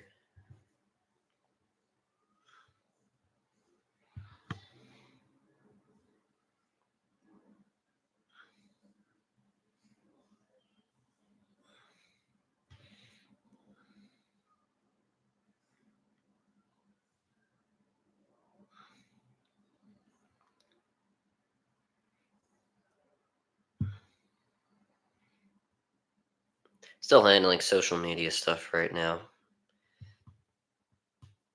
Now it's a 70% winning percentage for them. I like that they do have the winning percentage up, but like it doesn't change. Like unless I don't know, I feel like winning percentages are just they don't mean anything because winning percentages don't take in momentum. Momentum can change. And now here's JD Martinez, who is going to be a pinch hitter. He batted 235 this year, 16 home runs, and 69 RBIs. And a check swing here for Martinez on the 0-1. Did he go? I couldn't even see the call. And he did go, so it's now 0-2.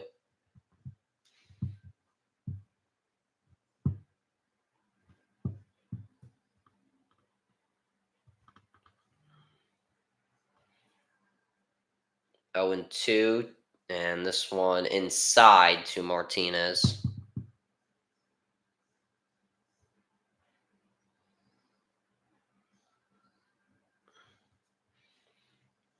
One and two to Martinez. Here's the pitch and fouled off again. The Mets just staying in it.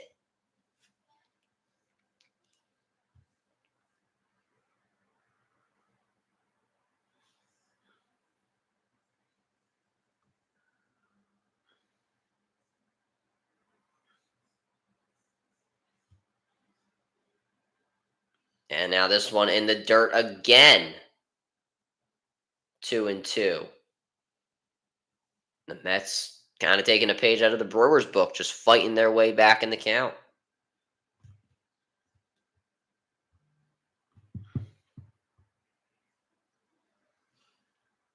And now Martinez hits this one into right again. A base hit. This will drive in a run. It will drive in two. And the Mets have taken an 8-4 lead here in the top of the fifth.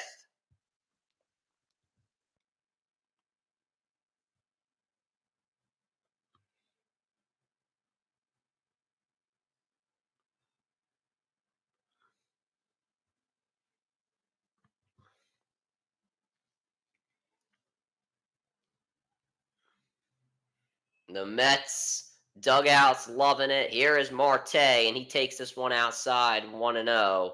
And the Mets are absolutely taking over here in the fifth.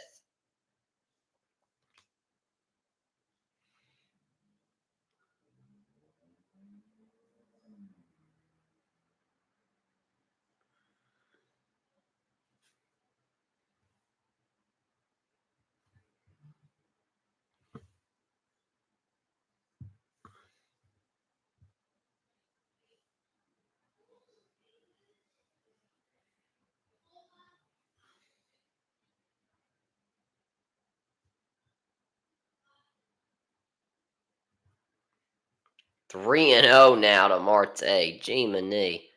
I didn't even see the last one, the two in the second pitch. Now, again on the outside, ball four. And now bases are loaded once again. Nick Mears is warming up in the mound, and they might have to put him in there. And it looks like they are.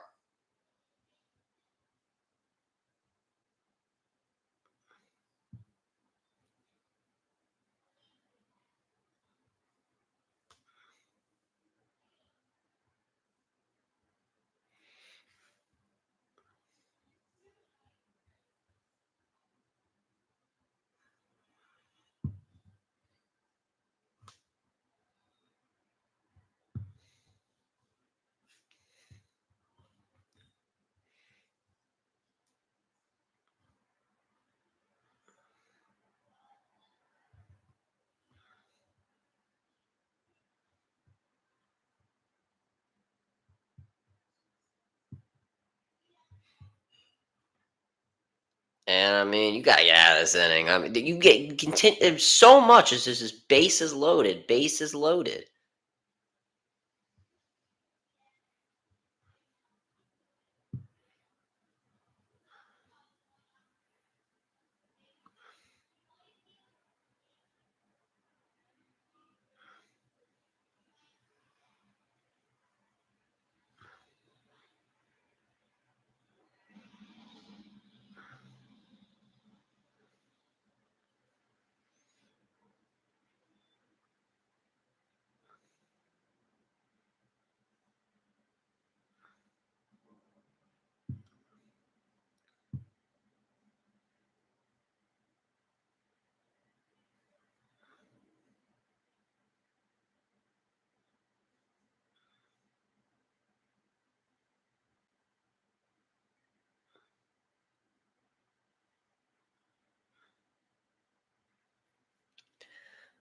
They're not ready for a CR7 Saturday, baby. Come on now.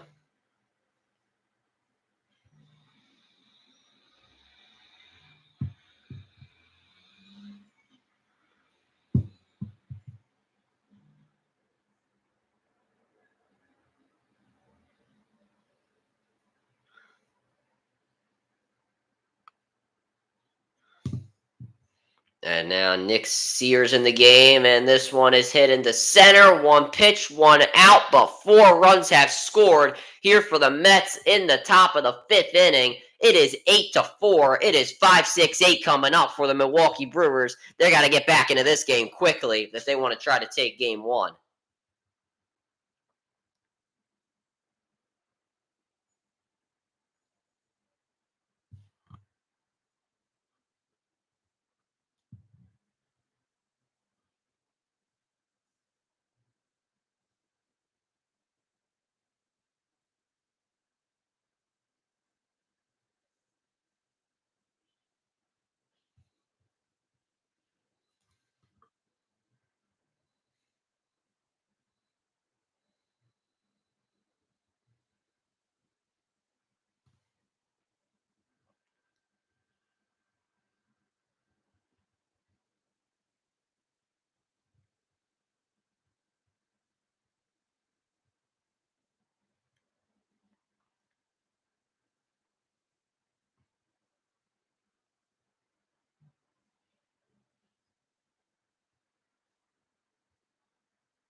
Okay.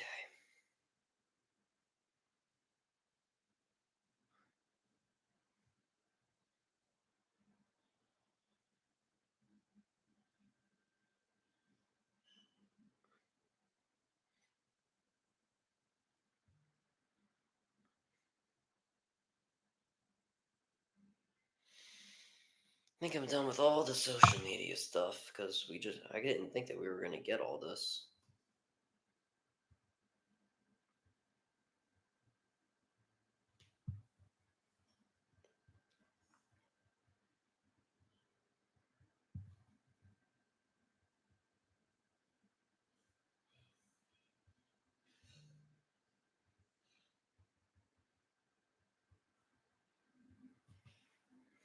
And they're interviewing the managers or the Brewers. I don't really know. All right, Severino's still in there. I'm actually really surprised. Here is Adamus, who will foul this one off. I guess they thought since they're up 4 runs, how big can it really get? He's pitched 80 pitches. Might as well let him go to like 90, 95.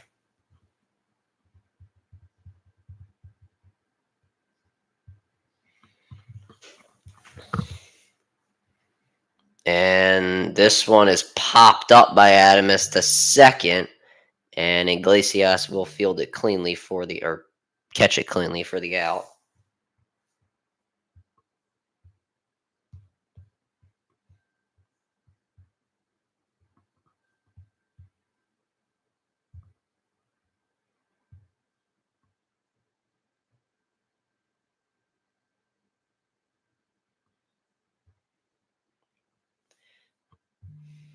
And this pitch to Bowers was a bit high. I think that was a strike.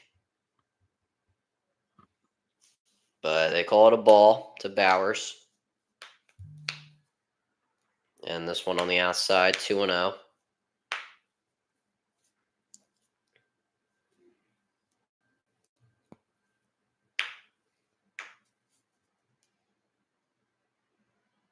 Now this one, a strike. It's 2-1.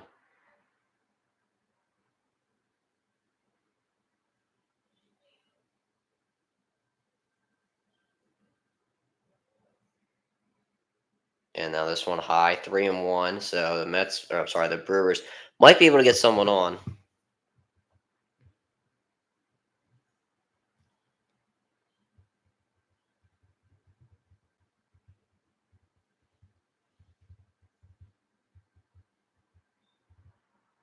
And Bauer swings on this one, swinging a miss right down the plate, 96 miles an hour. It's 3-2.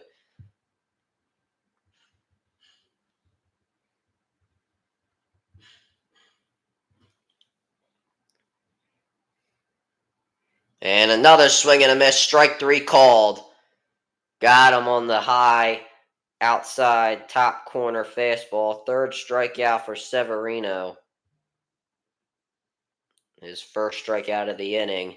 And that'll do it for Bowers at this at bat. And Severino, I mean, for the most part, not that good of a game, but his offense has been great. Here's Hoskins, and he takes this one on the outside for a strike. He is 0 for 1 today. Also got a hit by pitch, which counted as an RBI. Here's the 0-1. And this one on the outside, it's 1-1 now.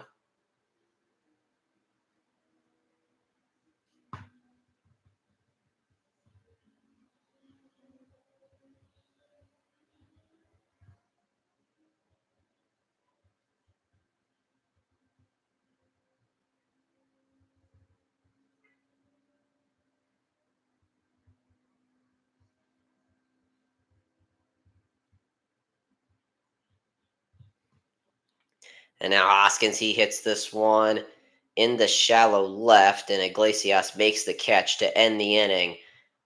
The Brewers go down 1-2-3. Not the best for them. And we'll see if the Mets can tack on any more when we come back. I mean, Severino still is, almost 90 pitches in, still getting 1, 2, 3 outs? I mean,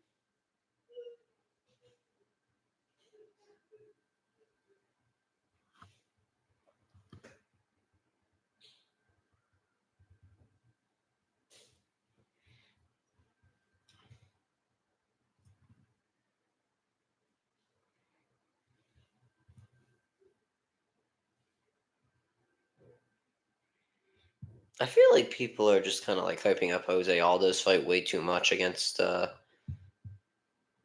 what's his name? I keep blanking on names. Thinking about other things, so I can't blanking on names today. Bautista. Um, and I feel like we're just like I don't know.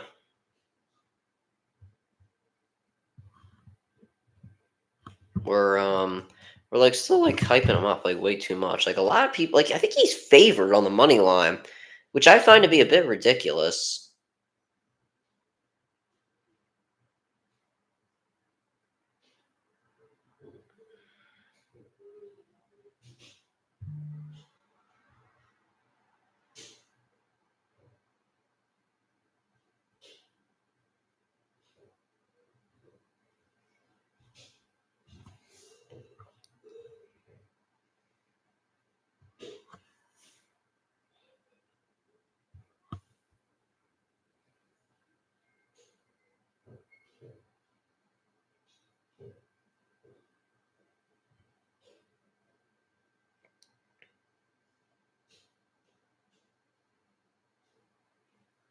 Oh wait, advertising the All Star game for next year.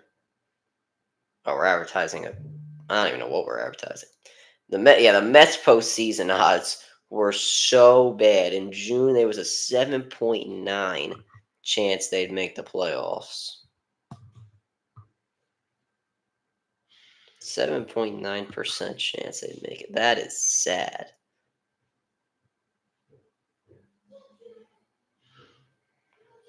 Anyway, Alvarez takes this one. It's now 0-1.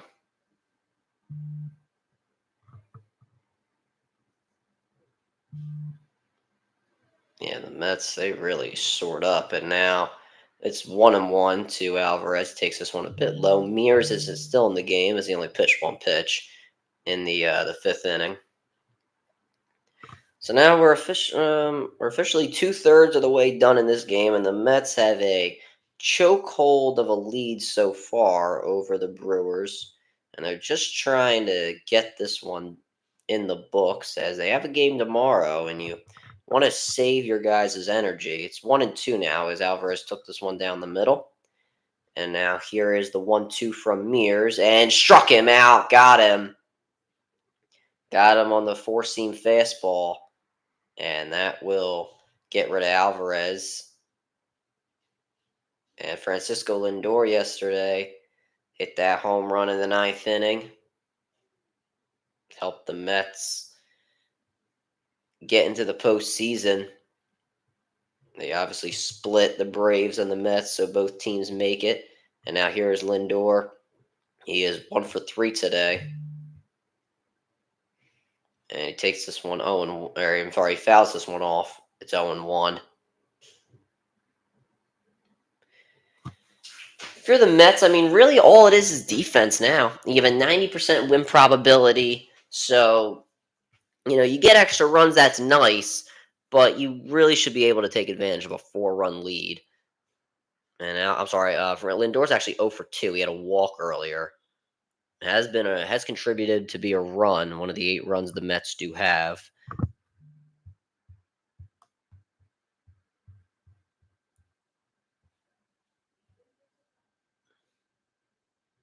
And Lindor hits this one to center, and making the catch is Mitchell to get the second out of the inning.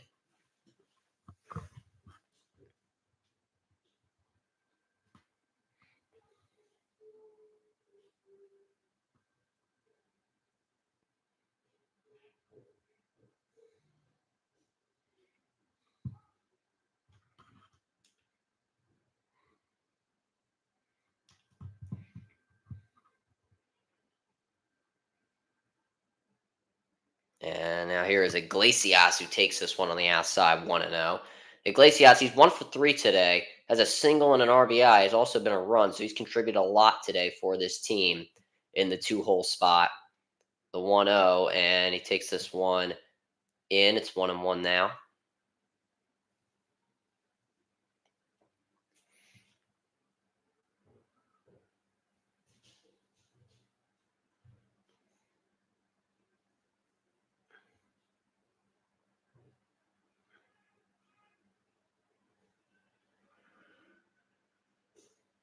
Now it's 2-1. It's just Iglesias took one low, and now the 2-1 pitch is coming up. Mira's actually done a pretty good job so far. I probably should have had him a bit earlier. And Iglesias hits this one into center. Mitchell doesn't have to move too much and makes the catch to end the top half of the sixth inning. The Mets go down 1-2-3. It's 8-9-1 for the Brewers when we come back. Brewers need some runs. They need a lot of runs. They need a lot of hits, lots of runs, lots of everything, really.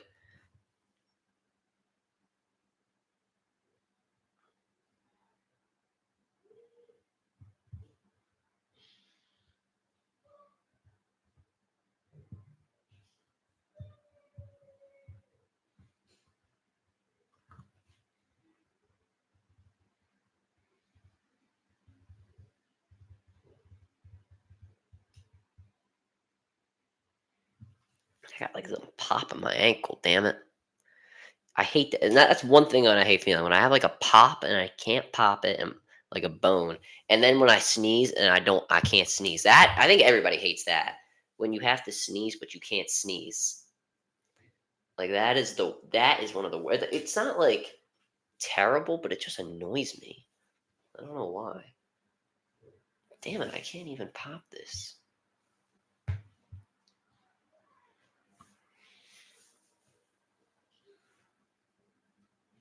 Damn, this is tough.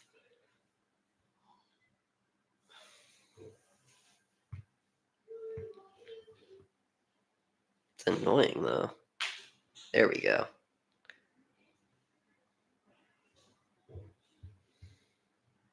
Pereira versus Roundtree. Now you see, I don't think Roundtree deserves this fight, but nonetheless, he's getting it.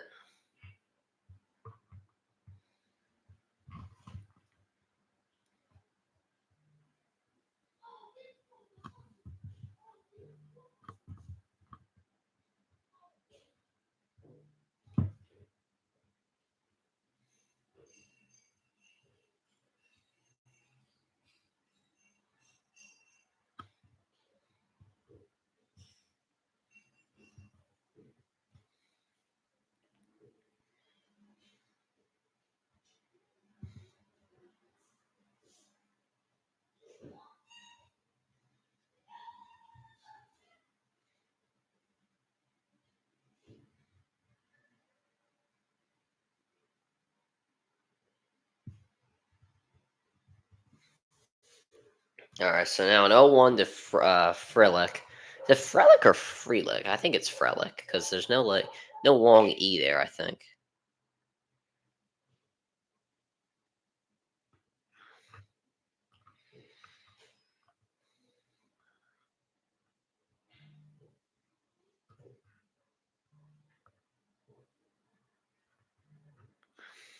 Oh and 2 to Frelick, and he takes this one low. It's 1-2. Severino still in the game.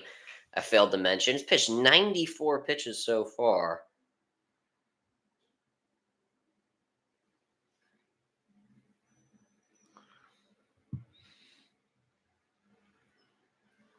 And Frelick hits this one to first. Alonso gets it to Severino, who makes the play, and that will be the first out of the inning.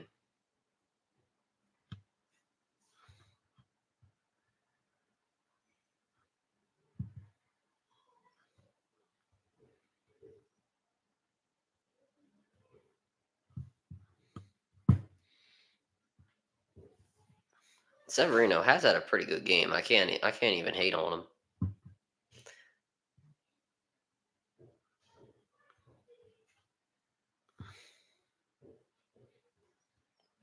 Now 0-1. It was a pretty good pitch there. The sweeper's still not working. I failed to mention that as well. And now this one on the sinker, 97. Still, that is crazy that he's still throwing 97. It's 0-2 now to Ortiz.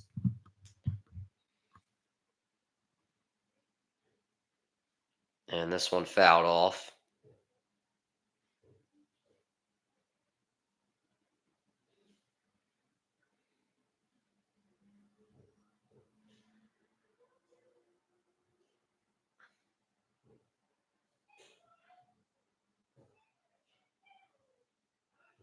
Here's the 0-2, and this one on the outside to Ortiz, so it's now 1-2. As I mentioned, the Braves. God damn, I keep saying the Braves. I'm actually going to start getting pissed. The Brewers done a good job of fighting back in the count, but with the momentum completely shifted, might not be that way. Here's the 1-2, and this one again on the outside. The sweeper still isn't working. They wanted to call it first base.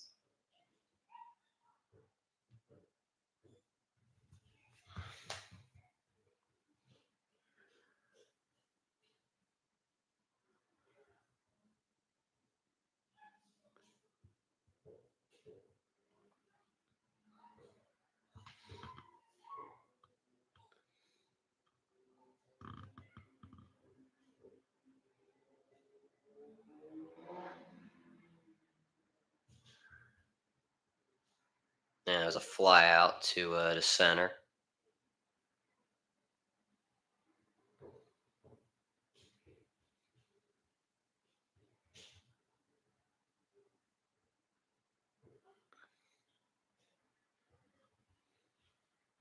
And a swing and a miss here to Terang, who is 3 for 3 today.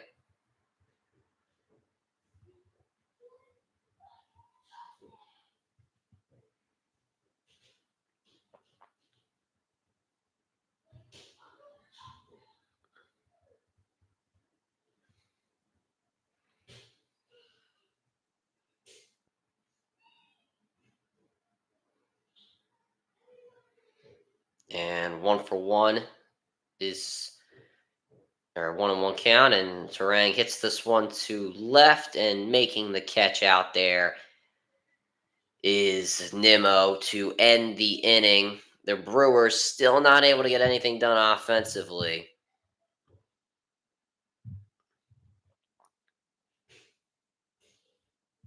And we'll go to the 7th.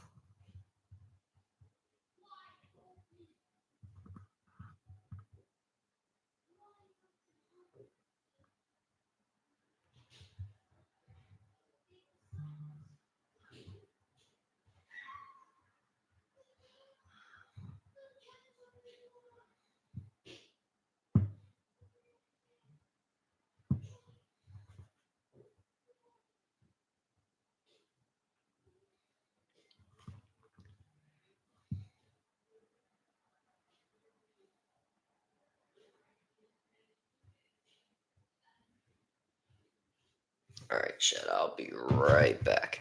Gotta go get my dinner.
Looks like Severino's done for the day. I feel any time that I eat, it's always mac and cheese on stream.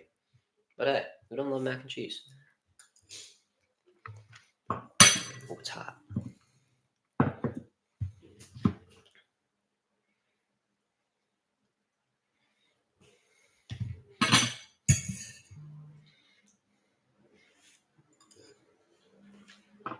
Anyway, here's Nimmo to start the inning, and he takes a strike. Civale, I think that's how you pronounce his name, is in there.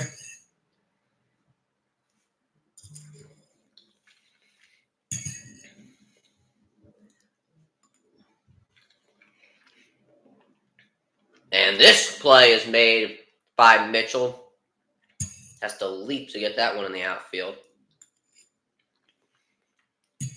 for the first out.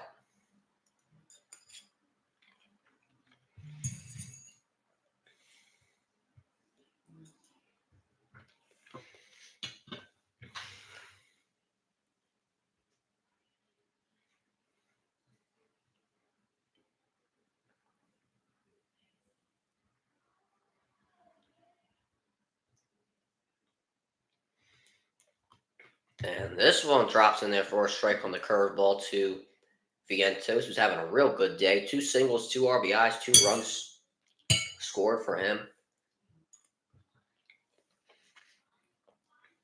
Now this one in the dirt. It's 1-1.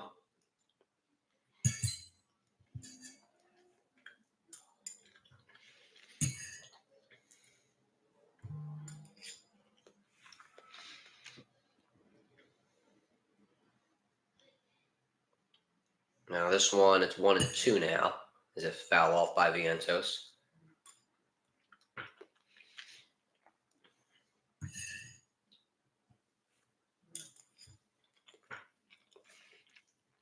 I feel the Mets are just kind of going through the motions offensively. The 1-2.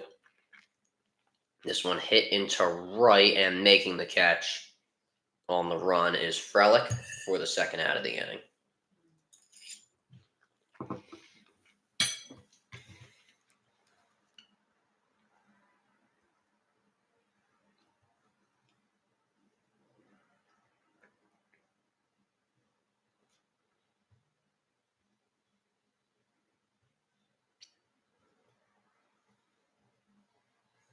And this one's a swing and a miss on the sinker. 94 upstairs.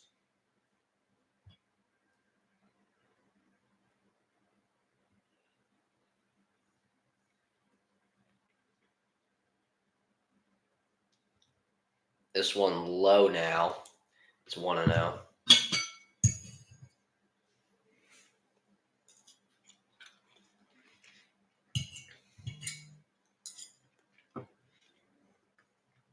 Here's the 1-1. And this one from Alonso hit foul. I think I forgot to mention Alonso's up.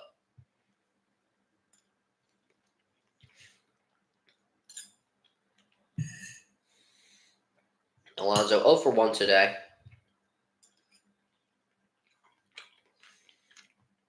Has a walk in this one.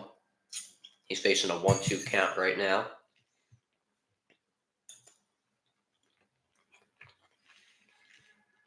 The win probability is completely shifted.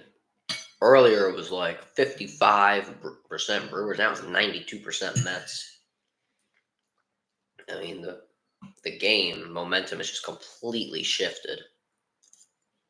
The 1-2, this one couldn't even make it to the plate on that curveball.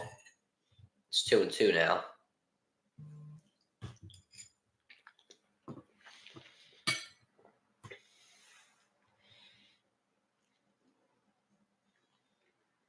Two and two to Alonso. Here's the pitch. And the curveball, did he swing? No, he did not. 3-2.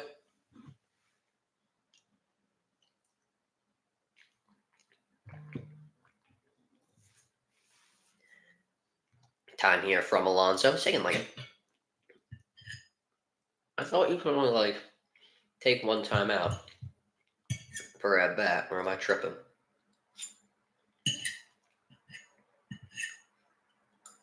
Here's the 3-2 to Alonso. This one in the dirt, ball 4. So Alonso gets on with another walk. He's had a few today. And up next is Jesse Winker, who really shifted the momentum in this game with his 2-run RBI triple.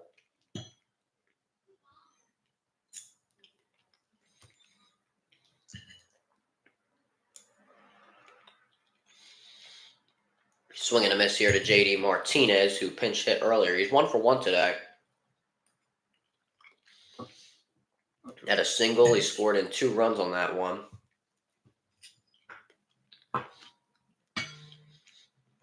He's 0 for 1. And a swing and a miss, 0-2 now.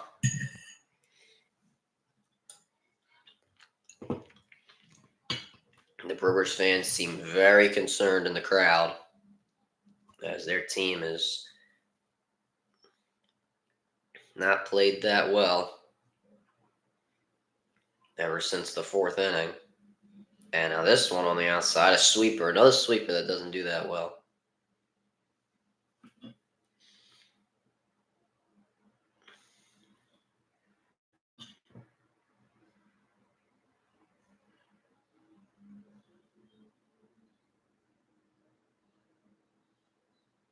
And a swing and a miss here on the cutter to Winker. That will end, or I'm sorry, to Martinez. That will end the top half of the inning. The Mets still up 8-4. The Brewers need anything to get back into this.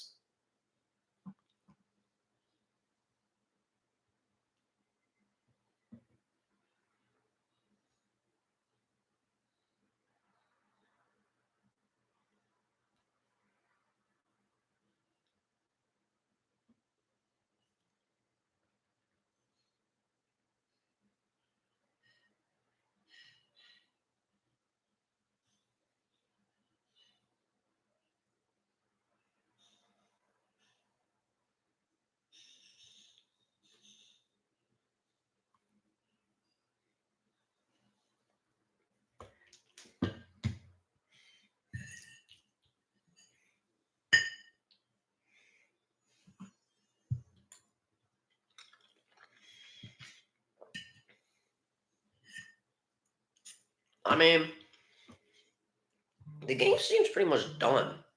Like, the Brewers have just completely lost it. All momentum. That's why I picked the Mets to win the game, to win this game and the series. I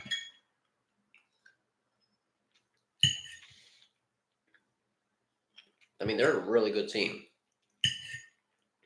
I mean, now they are. No one would say that in the beginning of the year. In the beginning of the year, they were terrible. I really hope they're not like another Phillies.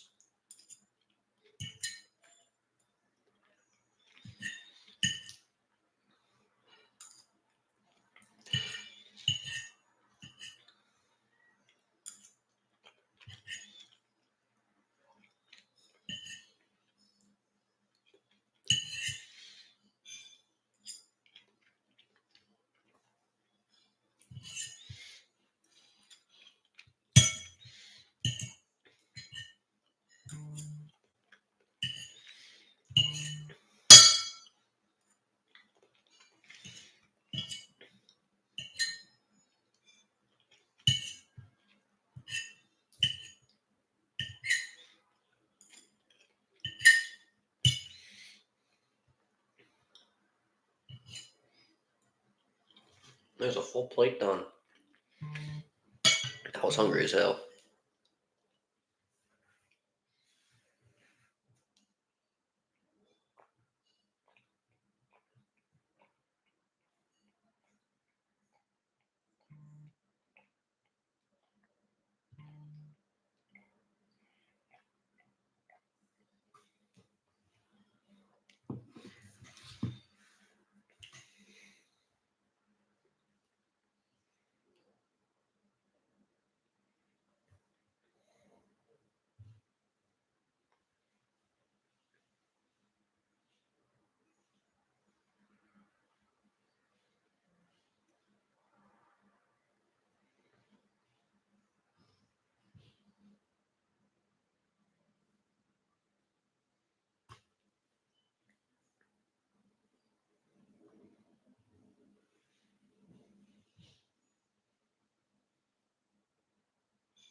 All right, so now Jose Budo is now in the game. He has a 2.55 ERA throughout the season. And he'll take over tonight after a good last half of a performance by Severino. And Chioro is up right now as he takes this one. It's now 1-1. We're in the bottom of the seventh.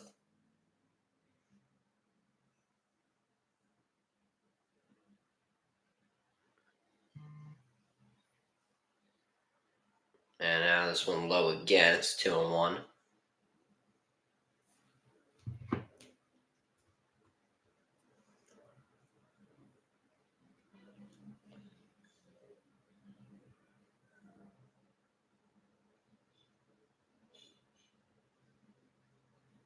And now this one by Chioro hit into right. Marte makes the catch.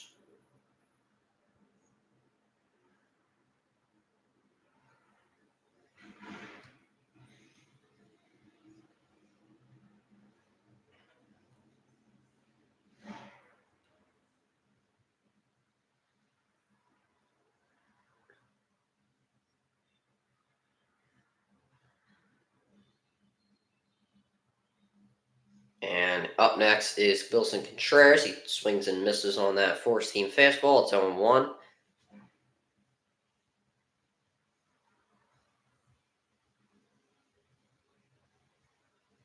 This one didn't even get to the dirt before it was on the ground. It's 1-1.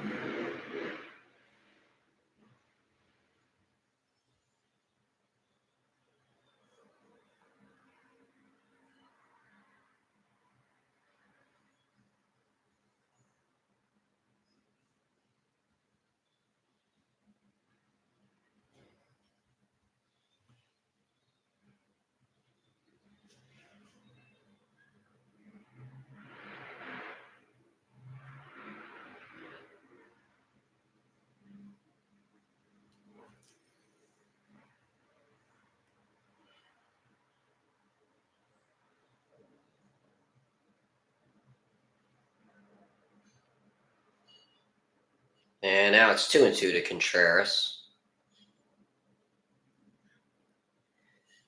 And this one in the dirt again. It's 3-2.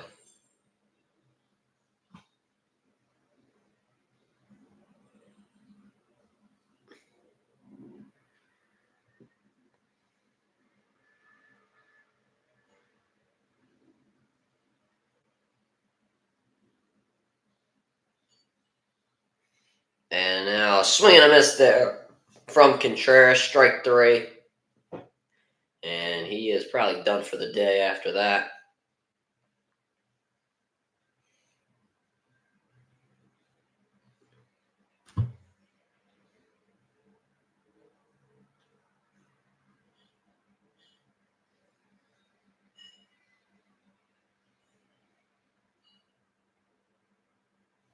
Oh, and this one, did that hit Mitchell? I don't think it did.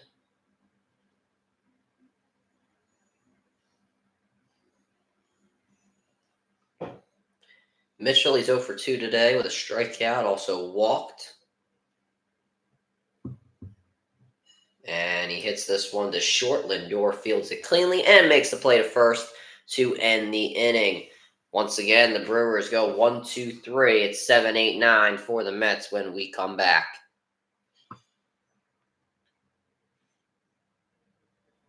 Just a dominant showing in the last half of this game for the Mets.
All right, here is the pitch to Marte.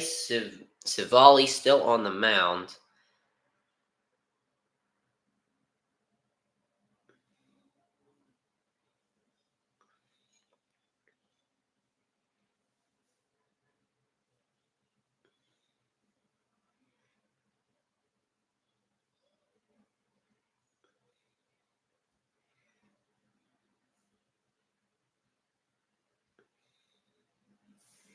There's the 0-2 to Marte, and he takes this one upstairs.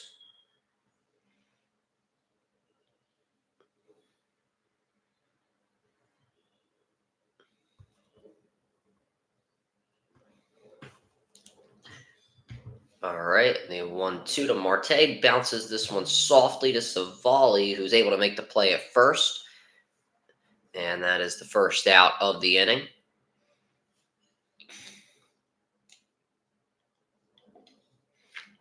Of course, it's a great time to advertise MLBshop.com.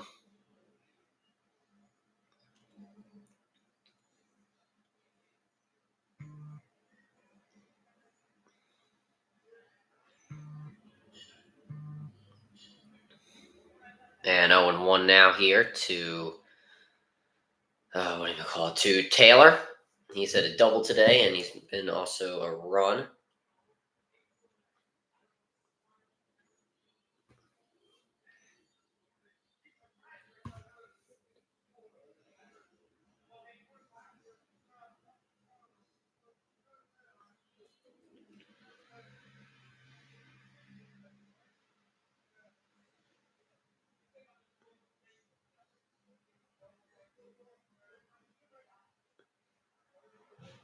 And this one fouled off here by Taylor. It's still 1-2.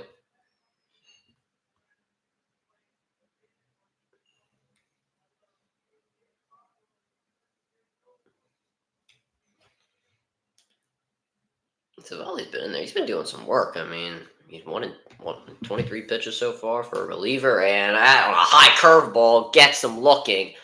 That's the first strikeout of the inning, and his second strikeout tonight.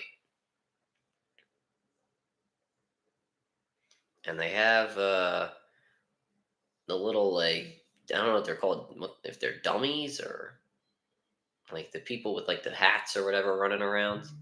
That's something. And here's a swing and a miss by Alvarez. It's 0-1. Let me put this down here. It's blocking my view. Didn't want to make a huge noise. And a foul here by Alvarez. It is 0-2 now. And Savali can end this one pretty quickly and get the Brewers back onto the bats, though they have not been too hot in that category.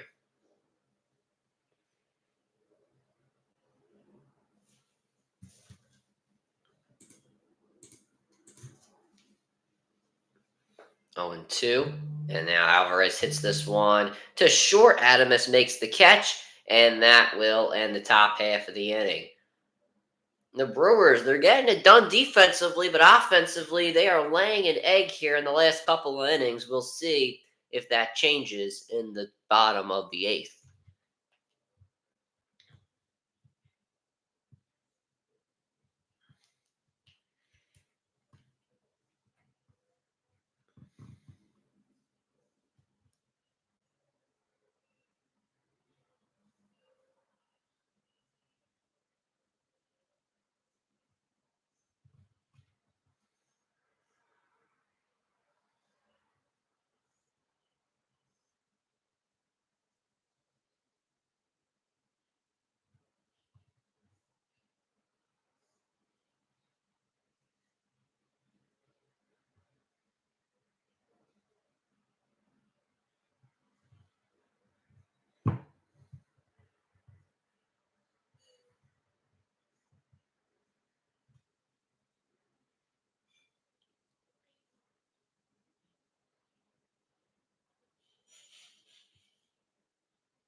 The Brewers just got to get a hit, man. I mean, they could not even get a hit in the last few innings. Scare the Met. I mean, I don't want to like hype them up because I'm streaming them, talking about them. But the Mets, honestly, the Mets are good. Like when you just take into like consideration like how good their starting rotation has been as of late. I mean, and they can get like even JD Martinez. He just comes on and pinch hits, and then he just gets in a 2-run RBI single.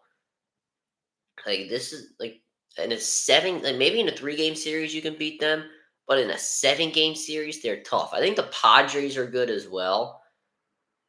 Atlanta's another tough team, but Chris Sale's not going to be pitching in that series most likely, so that's one thing you have to talk about. And here is Adam is up. He swings and misses on the slider.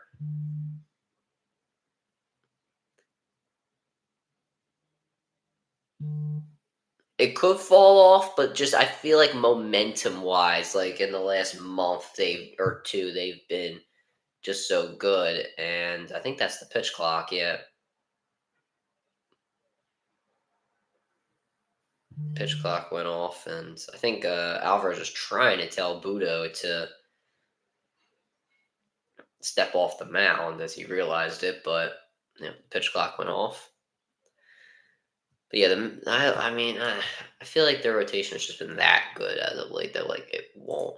Another team, well, I would say the Tigers, but not everybody is Screwball, which is what kind of I think they can get by the Astros because they can definitely win another game over them.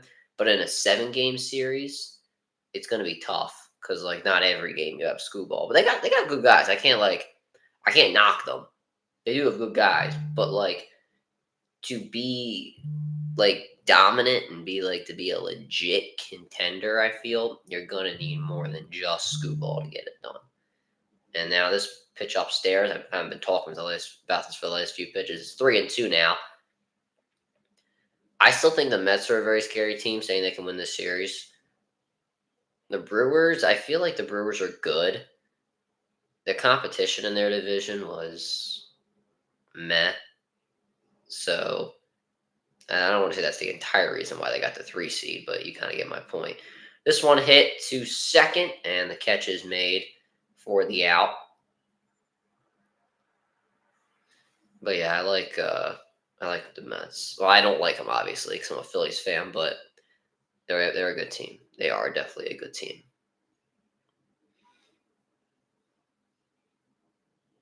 And now here comes Bowers. He's 1 for 3 today with a single. And he fouls this one off. It's 0-1.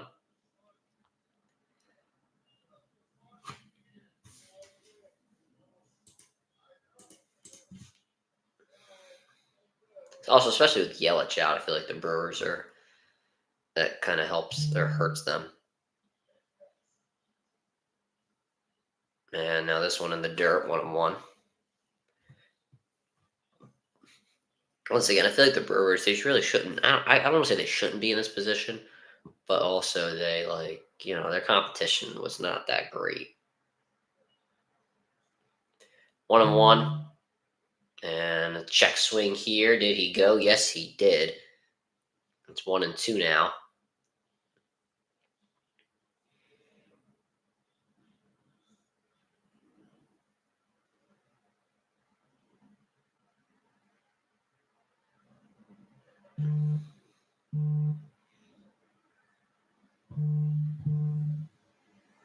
Apparently, the new NXT intro's fire. 1-2 here, and that is a ball. Looks like the Mets wanted that call. That rhymed. But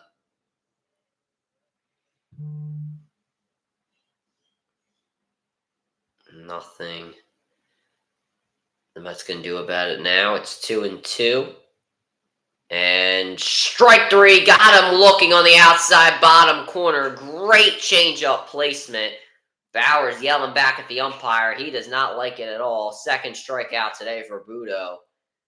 Great placement as well by Francisco Alvarez.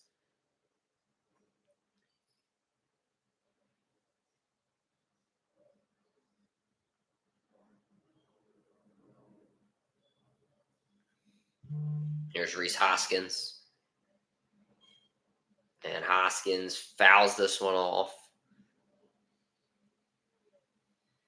He's 0 for 2 today.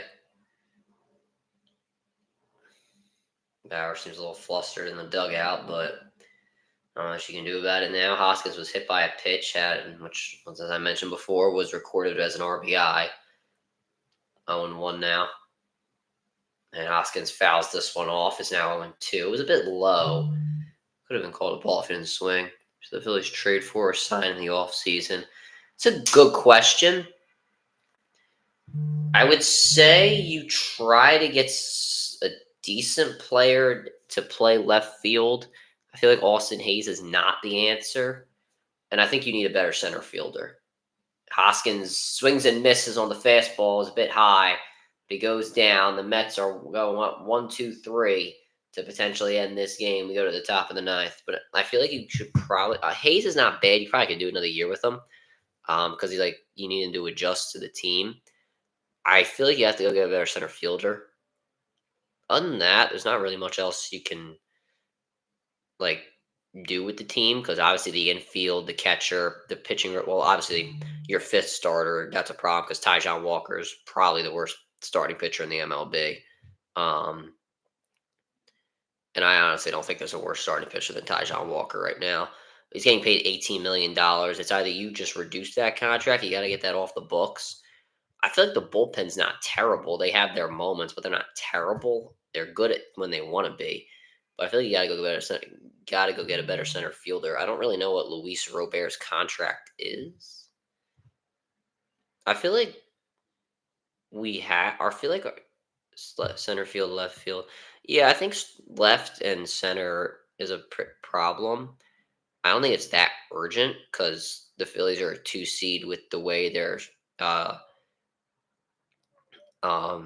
with the way it is. I like Rojas's defense, but if you look at his stats last year in the playoffs, I don't even think he was hitting over 100, which is obviously detrimental to the team because there are times where you're going to need him to step up and make a play. Schwarber can play left field, but he's so slow. He is so slow. That's why he's the DH, because he's so slow. He can barely get to the wall. It is what it is. I mean, if you want to keep Hayes, you just can't. Obviously, you're not going to be paying him a lot, but what does Luis Robert's contract look like? Because I don't assume the White Sox are going to keep him on. They should have traded him at the trade deadline, because they would have gotten a lot more for him than they probably would now, saying they trade him.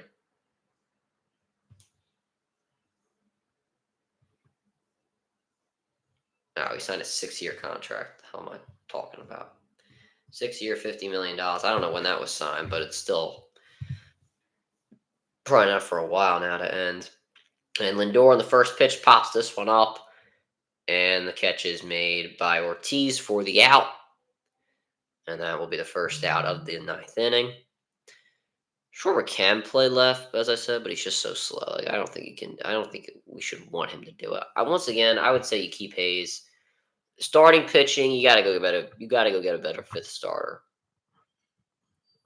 The first 4 that we Soto, Trout, and the Phils. See, I feel like I will always say it that Trout wanted to come to the Phillies, but at the time, the Angels just gave him money. Even in today's league, that's a lot of money, because you see Mahomes' contract and but now the money he's getting paid per year now is just really nothing. But if you see the money that he's getting paid now is still really high in the MLB. Iglesias hits this one to third. Play is made at first. But I feel like Trout really wanted to come to the Phillies, but the Angels just gave him money he could not refuse. I think Soto could end up in Philly, which actually could fix our left field problem. I didn't mention that. I don't know how much Middleton is willing to pay him, because obviously the salary cap is not real. Everybody knows that. Now that's actually legit. The salary cap is just not real. Anyway, here's Nimmo. He takes a strike. Soto is an interesting one. Trout, I mean, that'll obviously never happen. And he's always hurt, too. There's also some trade rumors about it, but he's always hurt. He's getting older. Like, there really is no point in the Phillies trying to get him now. So it is what it is there. But center field, I don't really know who would be available. I mean,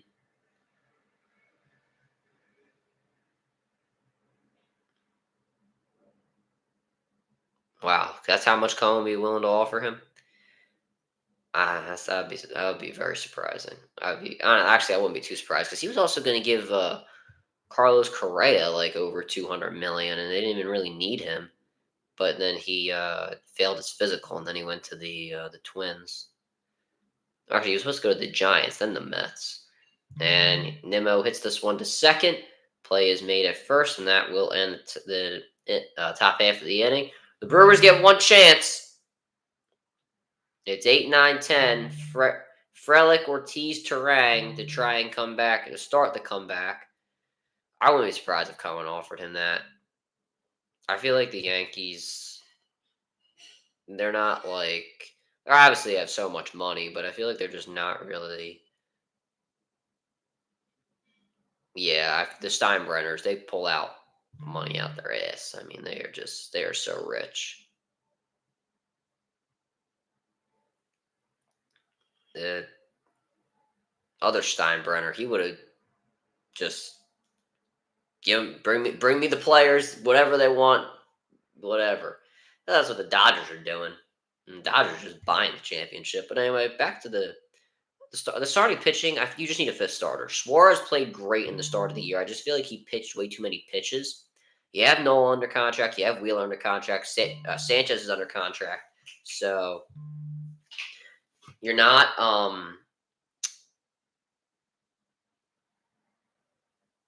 So your starting pitching is not really going anywhere, but you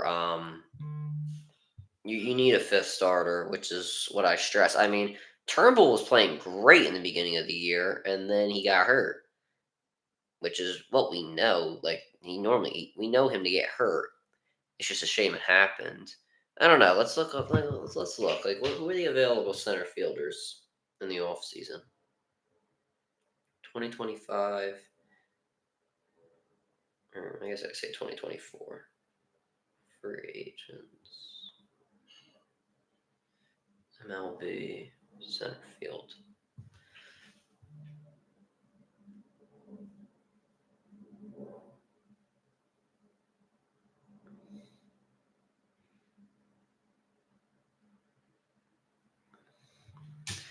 Bellinger, Soto, Bellinger. He's an op if he opts out. It's not a bad idea. Use them as depth.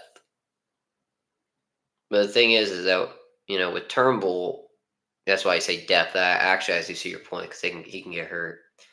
Outfielders: Soto, Bellinger saying he opts out. Verdugo, Conforto, not Joey Gallo, Tyler O'Neill, Jock Peterson, Anthony Santander, Gurriel, Hernandez, Hicks, McCutcheon. I mean, really, it's Soto is obviously the biggest. And here is Stanek, a 4.88 ERA for him this season, as he'll try to finish off the Braves today. And Frelick takes this one high. It's 1-1 now, as there was a strike earlier. I wasn't paying attention to it.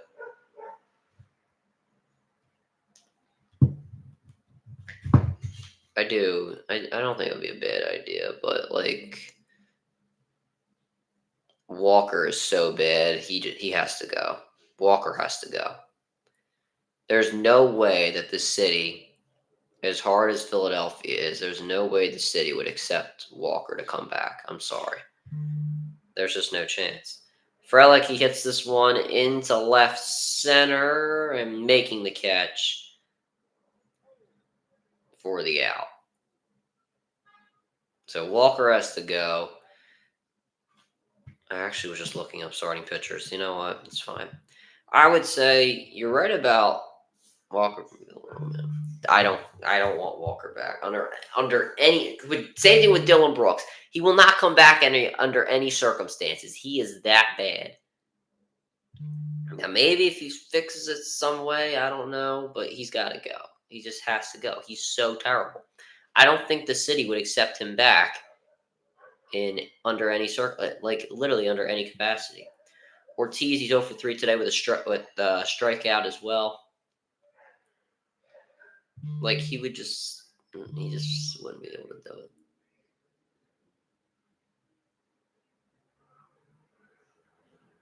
And 0-2 now to Ortiz. I don't care how much he's owed. He just needs to go. I don't care if you DFA him. I don't care if you trade him. I don't care what you do. You just get rid of him. This one on the outside, it's 1-2. Like he has literally traumatized me. Anytime that the Phillies have him in, I just know not to watch the game. And foul off here from Ortiz, 1-2. The Mets will never sign Walker back. I don't think they'd ever do it, especially since the way he's looked, and since he left the team for the Phillies. I don't think they'd ever want him back. Plus, they don't need him. Mets have a good starting rotation. As you said, it might not be sustainable, but it's pretty decent. Fouled off by Ortiz, still 1-2.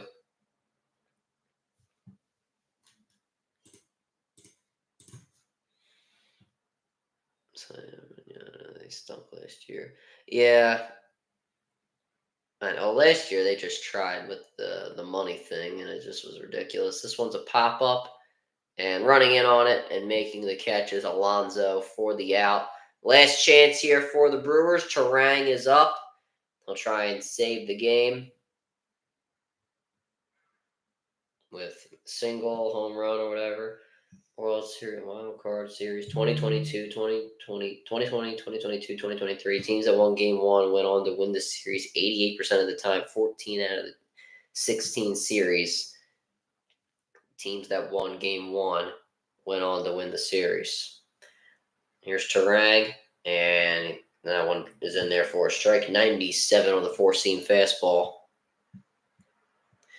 I mean, yeah, the Mets are a whole different team. I feel like the thing is, they probably will try to go after Soto because they just want to stick it to the Yankees. They want to try to prove to New York that they're the team, which they'll never be, no matter how good they are.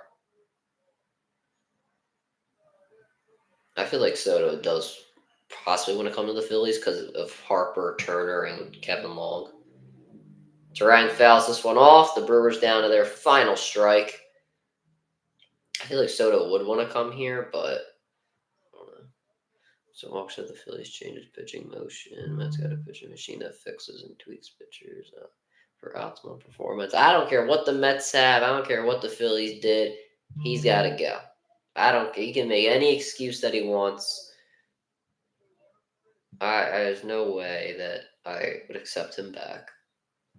I don't think anybody would. And Terang swings and misses. That will do it. The Mets take over in the later stages of the game to get the win over the Brewers in Milwaukee. And they are one game away from the NLDS and facing the division rival Phillies. We'll see if they can do that tomorrow. And from me, we'll see what time I'm streaming tomorrow. I'd like to get a stream in. We'll see. That'll do for this one, though. Make sure you guys subscribe with post notifications on. Go subscribe to my brother in the Great Blogs. Make sure you go subscribe. Mets are red hot. Make sure you guys go subscribe to my second channel at Run the Cog Great. Make sure you guys go follow me on X at Run the Great RTG. Make sure you guys go follow me on TikTok at Run the Great RTG. Make sure you guys go listen to the latest edition of the CR7 podcast. And make sure you guys go follow me on Twitch at Run the Great Podcast. And as always, Ryan the Great out. Peace.